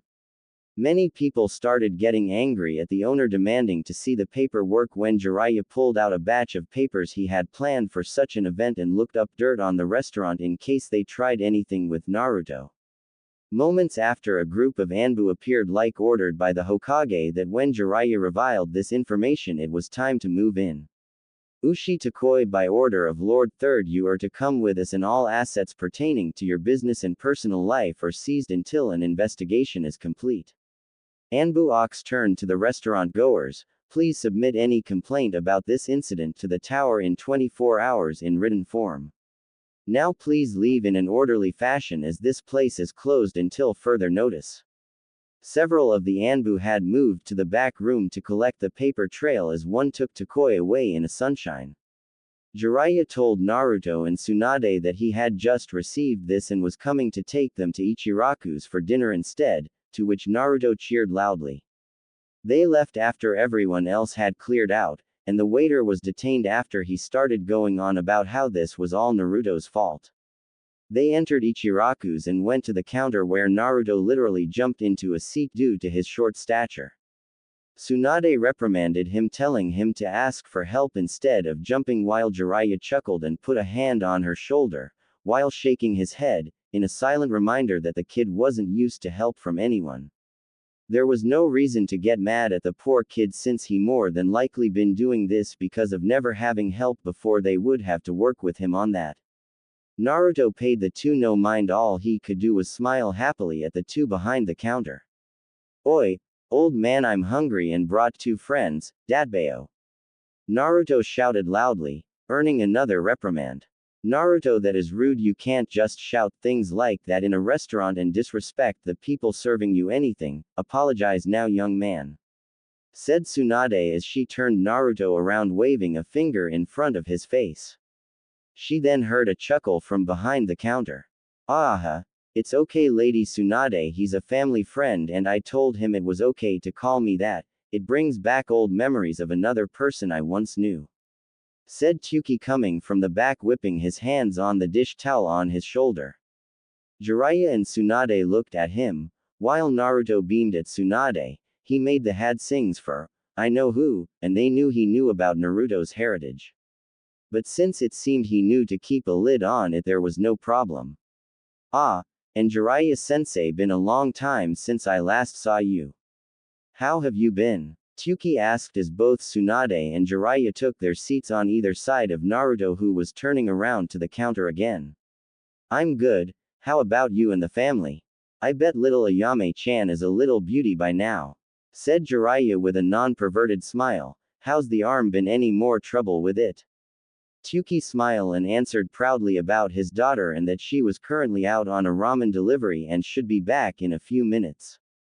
Then answered about his arm, which he had injured while a genin during the Chunin exams, forever ending his ninja career. He had shattered his shoulder blade and tore the muscle so badly during the second exam that, due to not getting immediate attention, killed some of the nerve endings. Though they made it through and his other 2 teammates went to the 3rd round and finals, with both making it to Chunin. He was unable to move his arm for a long time and eventually found a girl and settled down. The rest is history, as one would say. He took their order while catching up with everyone. He admitted that every once in a while having some problems with loss of use to his arm, but normally he was fine as long as he kept moving it so it didn't stiffen. Also had to watch how often he lift her with that side, and wrapping it at night. Tsunade offered to have look at to see if she could help it any more, since she has come up with new treatments over the years for loss of muscle and nerves due to damage. He happily agreed to having Tsunade look at it when she had the time. They of course asked if he might be free later tonight at about 10 or so, and he said he would be able to close early. Jiraiya excused himself for a bit to meet with someone, to which Tsunade nodded her head in agreement, already knowing he was heading to see Minato and let him know of the future visit of an old teammate. Tsuki deserved it after all and would be great support for Naruto later in life, hopefully. Tsunade got up, while Jiraiya left, and went behind the counter to run her hand over the shoulder for a moment to get an idea of what was going on. She asked Tsuki to step into the back for a moment, so she could look at it, telling Naruto to wait a moment in his seat. Tsuki, I need you to slip this into Naruto-chan's food and make sure it dissolves into it. He's very thin and needs this medicine to help him rest and regain his weight. You can mix these both in his one bowl, please. Sorry, but you're gonna need to see me in the hospital about your shoulder blade, said Tsunade, looking back at the doorway. She didn't want Naruto to know he was taking medicine. Tsuki nodded and they separated so he could make the food and Tsunade could return to Naruto. After a bit, Jiraiya came back, having sent a clone in his place once he was sure it was safe for him to do so. Walking back in, the food was just being passed to Naruto and Tsunade, his bowl being balanced for the moment until Jiraiya took a seat and it was placed in front of him. Then came the drinks, sake for the adults and water and apple juice for Naruto. They talked for a while as they, Tsunade and Jiraiya, ate their meals until Ayame came in and joined in. Naruto was inhaling his favorite meal by the boatload. Tsunade watched as he packed it away with wide eyes, never having seen anything like it before. She did make a request for Tsuki to add more veggies and meat to each bowl to get more vitamins in the kid, though when she asked for menma to be added, Naruto made a huge stink about the nasty food angrily. To the point, he stopped eating when she wouldn't let him eat anything that wasn't the menma. Jiraiya made a point to make a deal with Naruto. He would eat the other veggies with 3 side bowls of a fruit of their choice. Naruto agreed and received a large bowl of oranges, apples and grapes. Ayame had gone and gotten with Jiraiya's money, which he devoured. Finally, after 22 bowls of ramen, 3 bowls of fruit and 8 glasses of juice or water, they were all full. Jiraiya wept at the expense of the meal due to the kid, but then saw Naruto's content smiling face as he patted his belly. They left after saying of farewells and headed to the next destination. Naruto was curious as to where they were going while starting to feel the effects of the medicine making him drowsy. By this time, they got to their destination. He was stumbling, the building came into view and they entered. Naruto realized that this was a bathhouse that he never entered because he didn't want to be so exposed in a large group of people that may hurt, but he guessed he could try it if these two were with him. With that thought, a tired smile popped on his face and he leaned into Tsunade subconsciously, to which she smiled and took his hand. Naruto startled a moment, then leaned more into her with a brighter smile, while rubbing his face into her hand that held his. Tsunade smiled sadly at this show for need of attention. This village will be shown what fools they were soon enough, but first she would need to get his parents better. She would do it, and now more than ever she found her reason. Something as simple as holding someone's hand should never make a kid this happy. Tomorrow she was going into the operation room and not leaving until she was able to function around the blood waiting there. This thought sent a shiver and almost froze her. Then she squeezed his hand and took a deep breath as he squeezed back, smiling even wider at her. She would take this image and feeling into the operation room and conquer this fear. With that, she turned back to what was going on around her. The water Jiraiya had her test from the apartment was not any good. There was feedback from the septic into the regular water and the mercury was a bit higher than it should have been. She had gone right to her sensei and informed him of such, to which he immediately had the water shut off for everything but the toilet and several cases of bottled water sent to the apartment, and told her to come to him when the water was getting low and he would have more sent to them. After she told her sensei, she told Jiraiya and in turn also her son and daughter-in-law. Since he was still with them, going over reports and helping making plans for stuff in the new home that was being built and the plans for the reunion, she would catch up later on the plans and such. They were furious at first, then made plans for resolving the issue. Jiraiya said he would go to a bathhouse and rent a private family bathtub for the 2 months and work with the water that Sensei was providing for everything else. The apartment of course will be demolished as soon as Naruto was returned to his parents. So here they were ready to bathe in the private family room, together. It was a bit nerve-wracking for Tsunade, bathing with the pervert, but she guessed that she should get over it since they did have a kid together and he had seen it all once before. They walked back to the room without incident, the attendant at the front not even taking her eyes off the magazine to help them or notice Naruto just handed them a key and pointed while speaking. They went in and disrobed with Tsunade going behind the divider and wrapping in a towel, then coming out to see Jiraiya trying to get Naruto to wear a towel around his waist like him. Naruto wasn't having it though and refused the towel while trying to go to the tub. Jiraiya and Tsunade stopped him, explained that he had to scrub off the dirt before getting into the tub and showed him what they meant. Naruto was confused as to why Tsunade wore a towel like she did, but all they said was she was a female girl and that was they did versus the boy's way of wearing one. He just accepted it as a good enough answer and made a note to have Gigi add a few more questions to the list for whoever was going to answer them. Tsunade and Jiraiya found out about the list their sensei was making and thought that the returning parents should enjoy even the most embarrassing things like this, so though Tsunade really wanted to explain for the poor confused boy, it was too funny to pass up. They helped Naruto scrub and wash with Tsunade unrolling the items need from a scroll. Apparently Kushina had made a special shampoo to help hair growth, saying that she wanted to have Naruto in a traditional Uzumaki hairstyle, but since Tsunade, when asked, said the boy's hair was long but really uneven, they would let it grow really long and shaggy then cut it before the meeting. It was a daily treatment and would need to sit while he soaked in the tube. She brought a shower cap for him to wear so it wouldn't get wet and wash out. If it did work she just might use a bit herself, otherwise it was like any other, then no loss, just really clean hair. Though Kushina said it was a Uzumaki secret recipe for when a battle cut off their hair, it was why all Uzumaki were known for their long hair, male or female. After they were done cleaning Naruto up, it was then Tsunade's turn to wash Jiraiya's back, somehow being talked reads quietly guilted into it, and Naruto hers. They then went to the tub where Naruto jumped in, splashing everyone and hurting his butt because it wasn't that deep, unlike how the hot springs can get. The tub was just deep enough that when Naruto stood up it was just past his pelvis, but when the adults sat it was just starting to soak Tsunade's chest area. Naruto splashed about and Jiraiya showed him how to press water between his hands so it shot up after doing it and getting Naruto in the face, making him laugh. They talked and splashed each other a bit when Naruto got playful before he got sleepy again and started falling asleep sitting there. The medicine finally winning again once the excitement wore off of a new place to explore, and the poor kid stood no chance of fighting it. Tsunade got out and laid a blanket on the ground near the tub and another was folded so that it could pillow Naruto's head, while Jiraiya picked the sleepy kid up and then placed him on the blanket. They sat back in the tube, after covering the kid to keep him warm, and talked quietly as soft soars from Naruto were heard. Another half hour was reached and it was time to go. Gathering up Naruto, rinsing out the shampoo and changing him into his night clothes was Jiraiya's job, while Tsunade gathered everything then changed herself.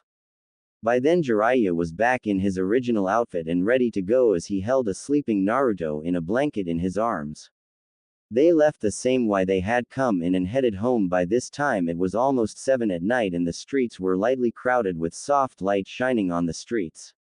As they walked they noticed people separating and bowing only to turn around and notice the daimyo and his entourage were coming down the street heading to the Hokage mansion. Tsunade and Jiraiya stepped to the side like all the others and bowed, Jiraiya carefully with Naruto in his arms, as they came near only to have noticed that the daimyo and Hokage stop. "Ah, Tsunade-kun, Jiraiya-kun, how nice it is to see you both and within the village walls together nonetheless." They heard Lord Oda say, "Oh, and who is this little blonde? Did you two have a child?" They daimyo says with a bit of excitement at the prospect of them having a kid. "This is Naruto-kun, Lord Oda," said Tsunade. The daimyo ordered them to stand so he might get a look at the child, only to pause and turn to Hiruzen, eyes hard as steel. Hiruzen-kun, I think you and I have much more to talk about than we originally thought. This child can't be theirs, he looks like, leans in closer to Naruto, who's still asleep. Yes, just like him, I must say. Lord Oda turns and glares at Hiruzen, now not liking the idea of not being told something so important. Where were you just heading with this child, Jiraiya-kun? Asked Oda, looking at Jiraiya again, still looking angry. To his apartment. Oda dono, it is only a little way from the east side of this market. Answers Jiraiya with a small bow, being careful of Naruto. Hiruzen, we will be making a detour and accompany these three. I want to see where this child lives. Says Lord Oda, to which Hiruzen gulps nervously, knowing that his grave just got dug deeper. Daimyo-sama, this is not safe, we should head straight to the mansion, we are in a village full of ninja after all. Said one of the Guardian 12, coming forward. You already refused to ride in your ox-pulled carriage, now you wish to go to a home in an unsecure area. Please Lord Oda, let us go to the mansion. Pleaded the same Guardian, pointing at said ox-drawn carriage. The Lord, who had started to follow Jiraiya and Tsunade, turned to his Guardian and lifted his folded fan to sit under his chin. Are you not one of my hand-selected guards here to protect me from anything, or should I be looking for someone else to fill that position? Asked Lord Oda with a slight glare, as if daring the guard to speak out again. The Guardian snapped to attention, knowing that there was going to be repercussions later when the daimyo had a moment. Once the daimyo was sure of the Guardian was sufficiently quieted, he returned to following Jiraiya's lead. They said nothing as they traveled down the street, not even when they left the market and went to the living district, from what the daimyo would call the high end of lower class, almost low middle class. They walked for another minute or two and came up to a building that stood out due to the unkempt look it had compared to the buildings around it. The Hokage could feel the fury coming off the normally jolly and easygoing man at the sight of the words freshly painted on the side of the building. Demon, murder, and just die already, painted in bold red, still dripping down the side. Wasn't like this a few hours ago, must have gotten mad they couldn't enter the apartment. Jiraiya said with anger in his voice, I'll work on cleaning that before the kid wakes, though one of our ninja must have been in on this to reach the whole wall like this, and I think I see some footprints. Jiraiya says, pointing at the area near the balcony. It wasn't easy for non-ninjas to see from where they were standing, but it was there. A few nodded as the Hokage called an Anbu to come and take a look and gather evidence to find the culprits and to have someone clean the mess. They went in and the chill on Hiruzen's back intensified as they entered and made their way to Naruto's home. The graphite was on the inside as well, and the place had more holes in the walls. Even the wall near Naruto's door was broken open, though they didn't make it all the way inside. At this point, two Anbu showed up with three people announcing that they were leaving from the back of the building. Two were genin and one civilian around the ages of 12 to 14, they were thankfully gauged and bound. The daimyo glared at them from behind his fan as the Hokage stripped them of their Hittite. They were taken to prison until they could go for interrogation. I had thought that this had stopped since Naruto hasn't said anything for a long time now about this. I will be posting Anbu on the outside and hiring some carpenters, along with transferring the title of the building to Naruto when he is old enough or is Chunin rank, informed the Sandaime Hokage to the daimyo, though Minato may do something differently. To this the daimyo nodded his acceptance and they continued on into the young boy's home. Thought the apartment was better than the halls outside the current apartment. It was still very disappointing to the daimyo. There was no way Sarutobi could deny that this child was Princess Kushina's child, though he really looked like Minato-kun, everything but the round face and what may be wide eyes if they were open. They were Kushina's for sure, but what color those eyes were the daimyo did not know. The daimyo watched as Jiraiya walked back following Tsunade to a room. He followed after as his guards walked in and started securing the apartment. Oda watched as Jiraiya and Tsunade tucked the small child into what looked like a new bed. If I am correct, then this child should be about 8 years old as of this October, am I correct, Hiruzen? Asked Oda as eyed the size of the child and thought of when his parent died, thus not notifying him about the child. That would be correct, Lord Oda. Naruto will be 8 as of October 10th. Confirmed Hiruzen, also watching from behind the daimyo. Then answer me this: why, when both of his parents were over average in height, is this child so small? He looks no more than a 5-year-old and vastly underfed. The daimyo hissed quietly to Hiruzen, turning a hard eye to the old cage as he rapidly fanned himself. I can answer all questions once I show you some neutral friends, though for security reasons your guards will not be able to come with us, though either Jiraiya or Tsunade can come in their place if you need a guard, said Hiruzen quietly said. The guards protested this, but the daimyo raised his hand to silence them and looked at Hiruzen in interest.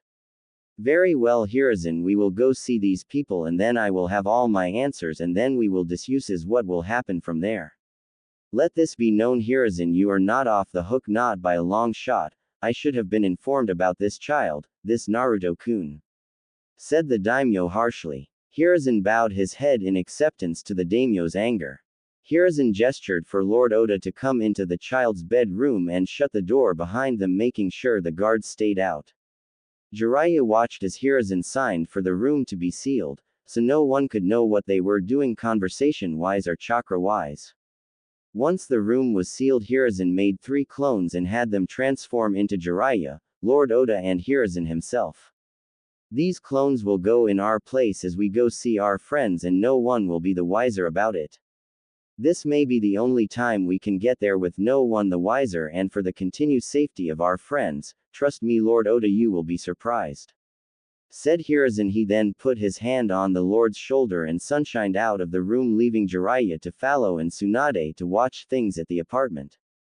Once they were gone, the false daimyo went with the false Hiruzen to the manor with the guards while saying that they would go later to see the neutral friends and summon Jiraiya then. Real Hiruzen sector protection. Hiruzen walked in front of the daimyo with a large smile. He knew that this would be a great surprise, though he did feel guilty about not checking Naruto's home himself after what his 2 students had told him about the apartment, though not much about the building in general. Hiruzen walked up to the door and allowed Lord Oda to enter. Apparently Kushina and Minato had been watching when Kushina called out, "Oda-chan." A feminine voice called out from behind the curtain cheerfully, making the Lord's eyes wide with recognition, "Just whole." The voice called out again, but too late. The Lord had shot forward and ripped the divider open, only to be met with a metal pan with water to his face and a squeak. Hiruzen quickly turned but was still smacked upside the head with another object, a bar of soap. Oda was on the floor holding his nose and face, quivering in pain, while Hiruzen was rubbing the back of his head where a lump had formed. "Oda-chan, you can't just charge into a room no matter who you think you are. I told you before about trying to peep on me or I'll flatten you, that is if my husband doesn't kill you first," lectured an angry Kushina as Minato helped her back into a new set of clothes, though he was giving his death glare that froze most people upon seeing the icy eyes. "We were not expecting you for a while yet, so I was helping Kushi-koi here with getting cleaned up before your arrival, Lord Oda. I will forgive you this time because you were shocked, but if you attempt to peep on my wife again you will no longer be breathing. Am I understood, Lord Oda?" asked Minato coldly, helping Kushina lay back down carefully and like a mother hen, making sure she would be comfortable. Kushina used to Minato's cuddling for his loved ones, allowed it because though Minato loved to be cuddly he didn't do it often, knowing that his beloved wife was very independent. Minato has always let Kushina be herself and allowed her to show her strength even before they really got to dating, but that's not to say that he didn't watch over her either as support or backup depending on the situation. Lord Oda sat up looking at the two in shock. He could not believe his eyes. Minato looked tired and even unsteady on his feet while Kushina was relying heavily on him to be moved and supported. "Well, Lord Oda, we have much to cover and very little time to cover it. So, let's get started." And so again Hiruzen retold the story and the current situation.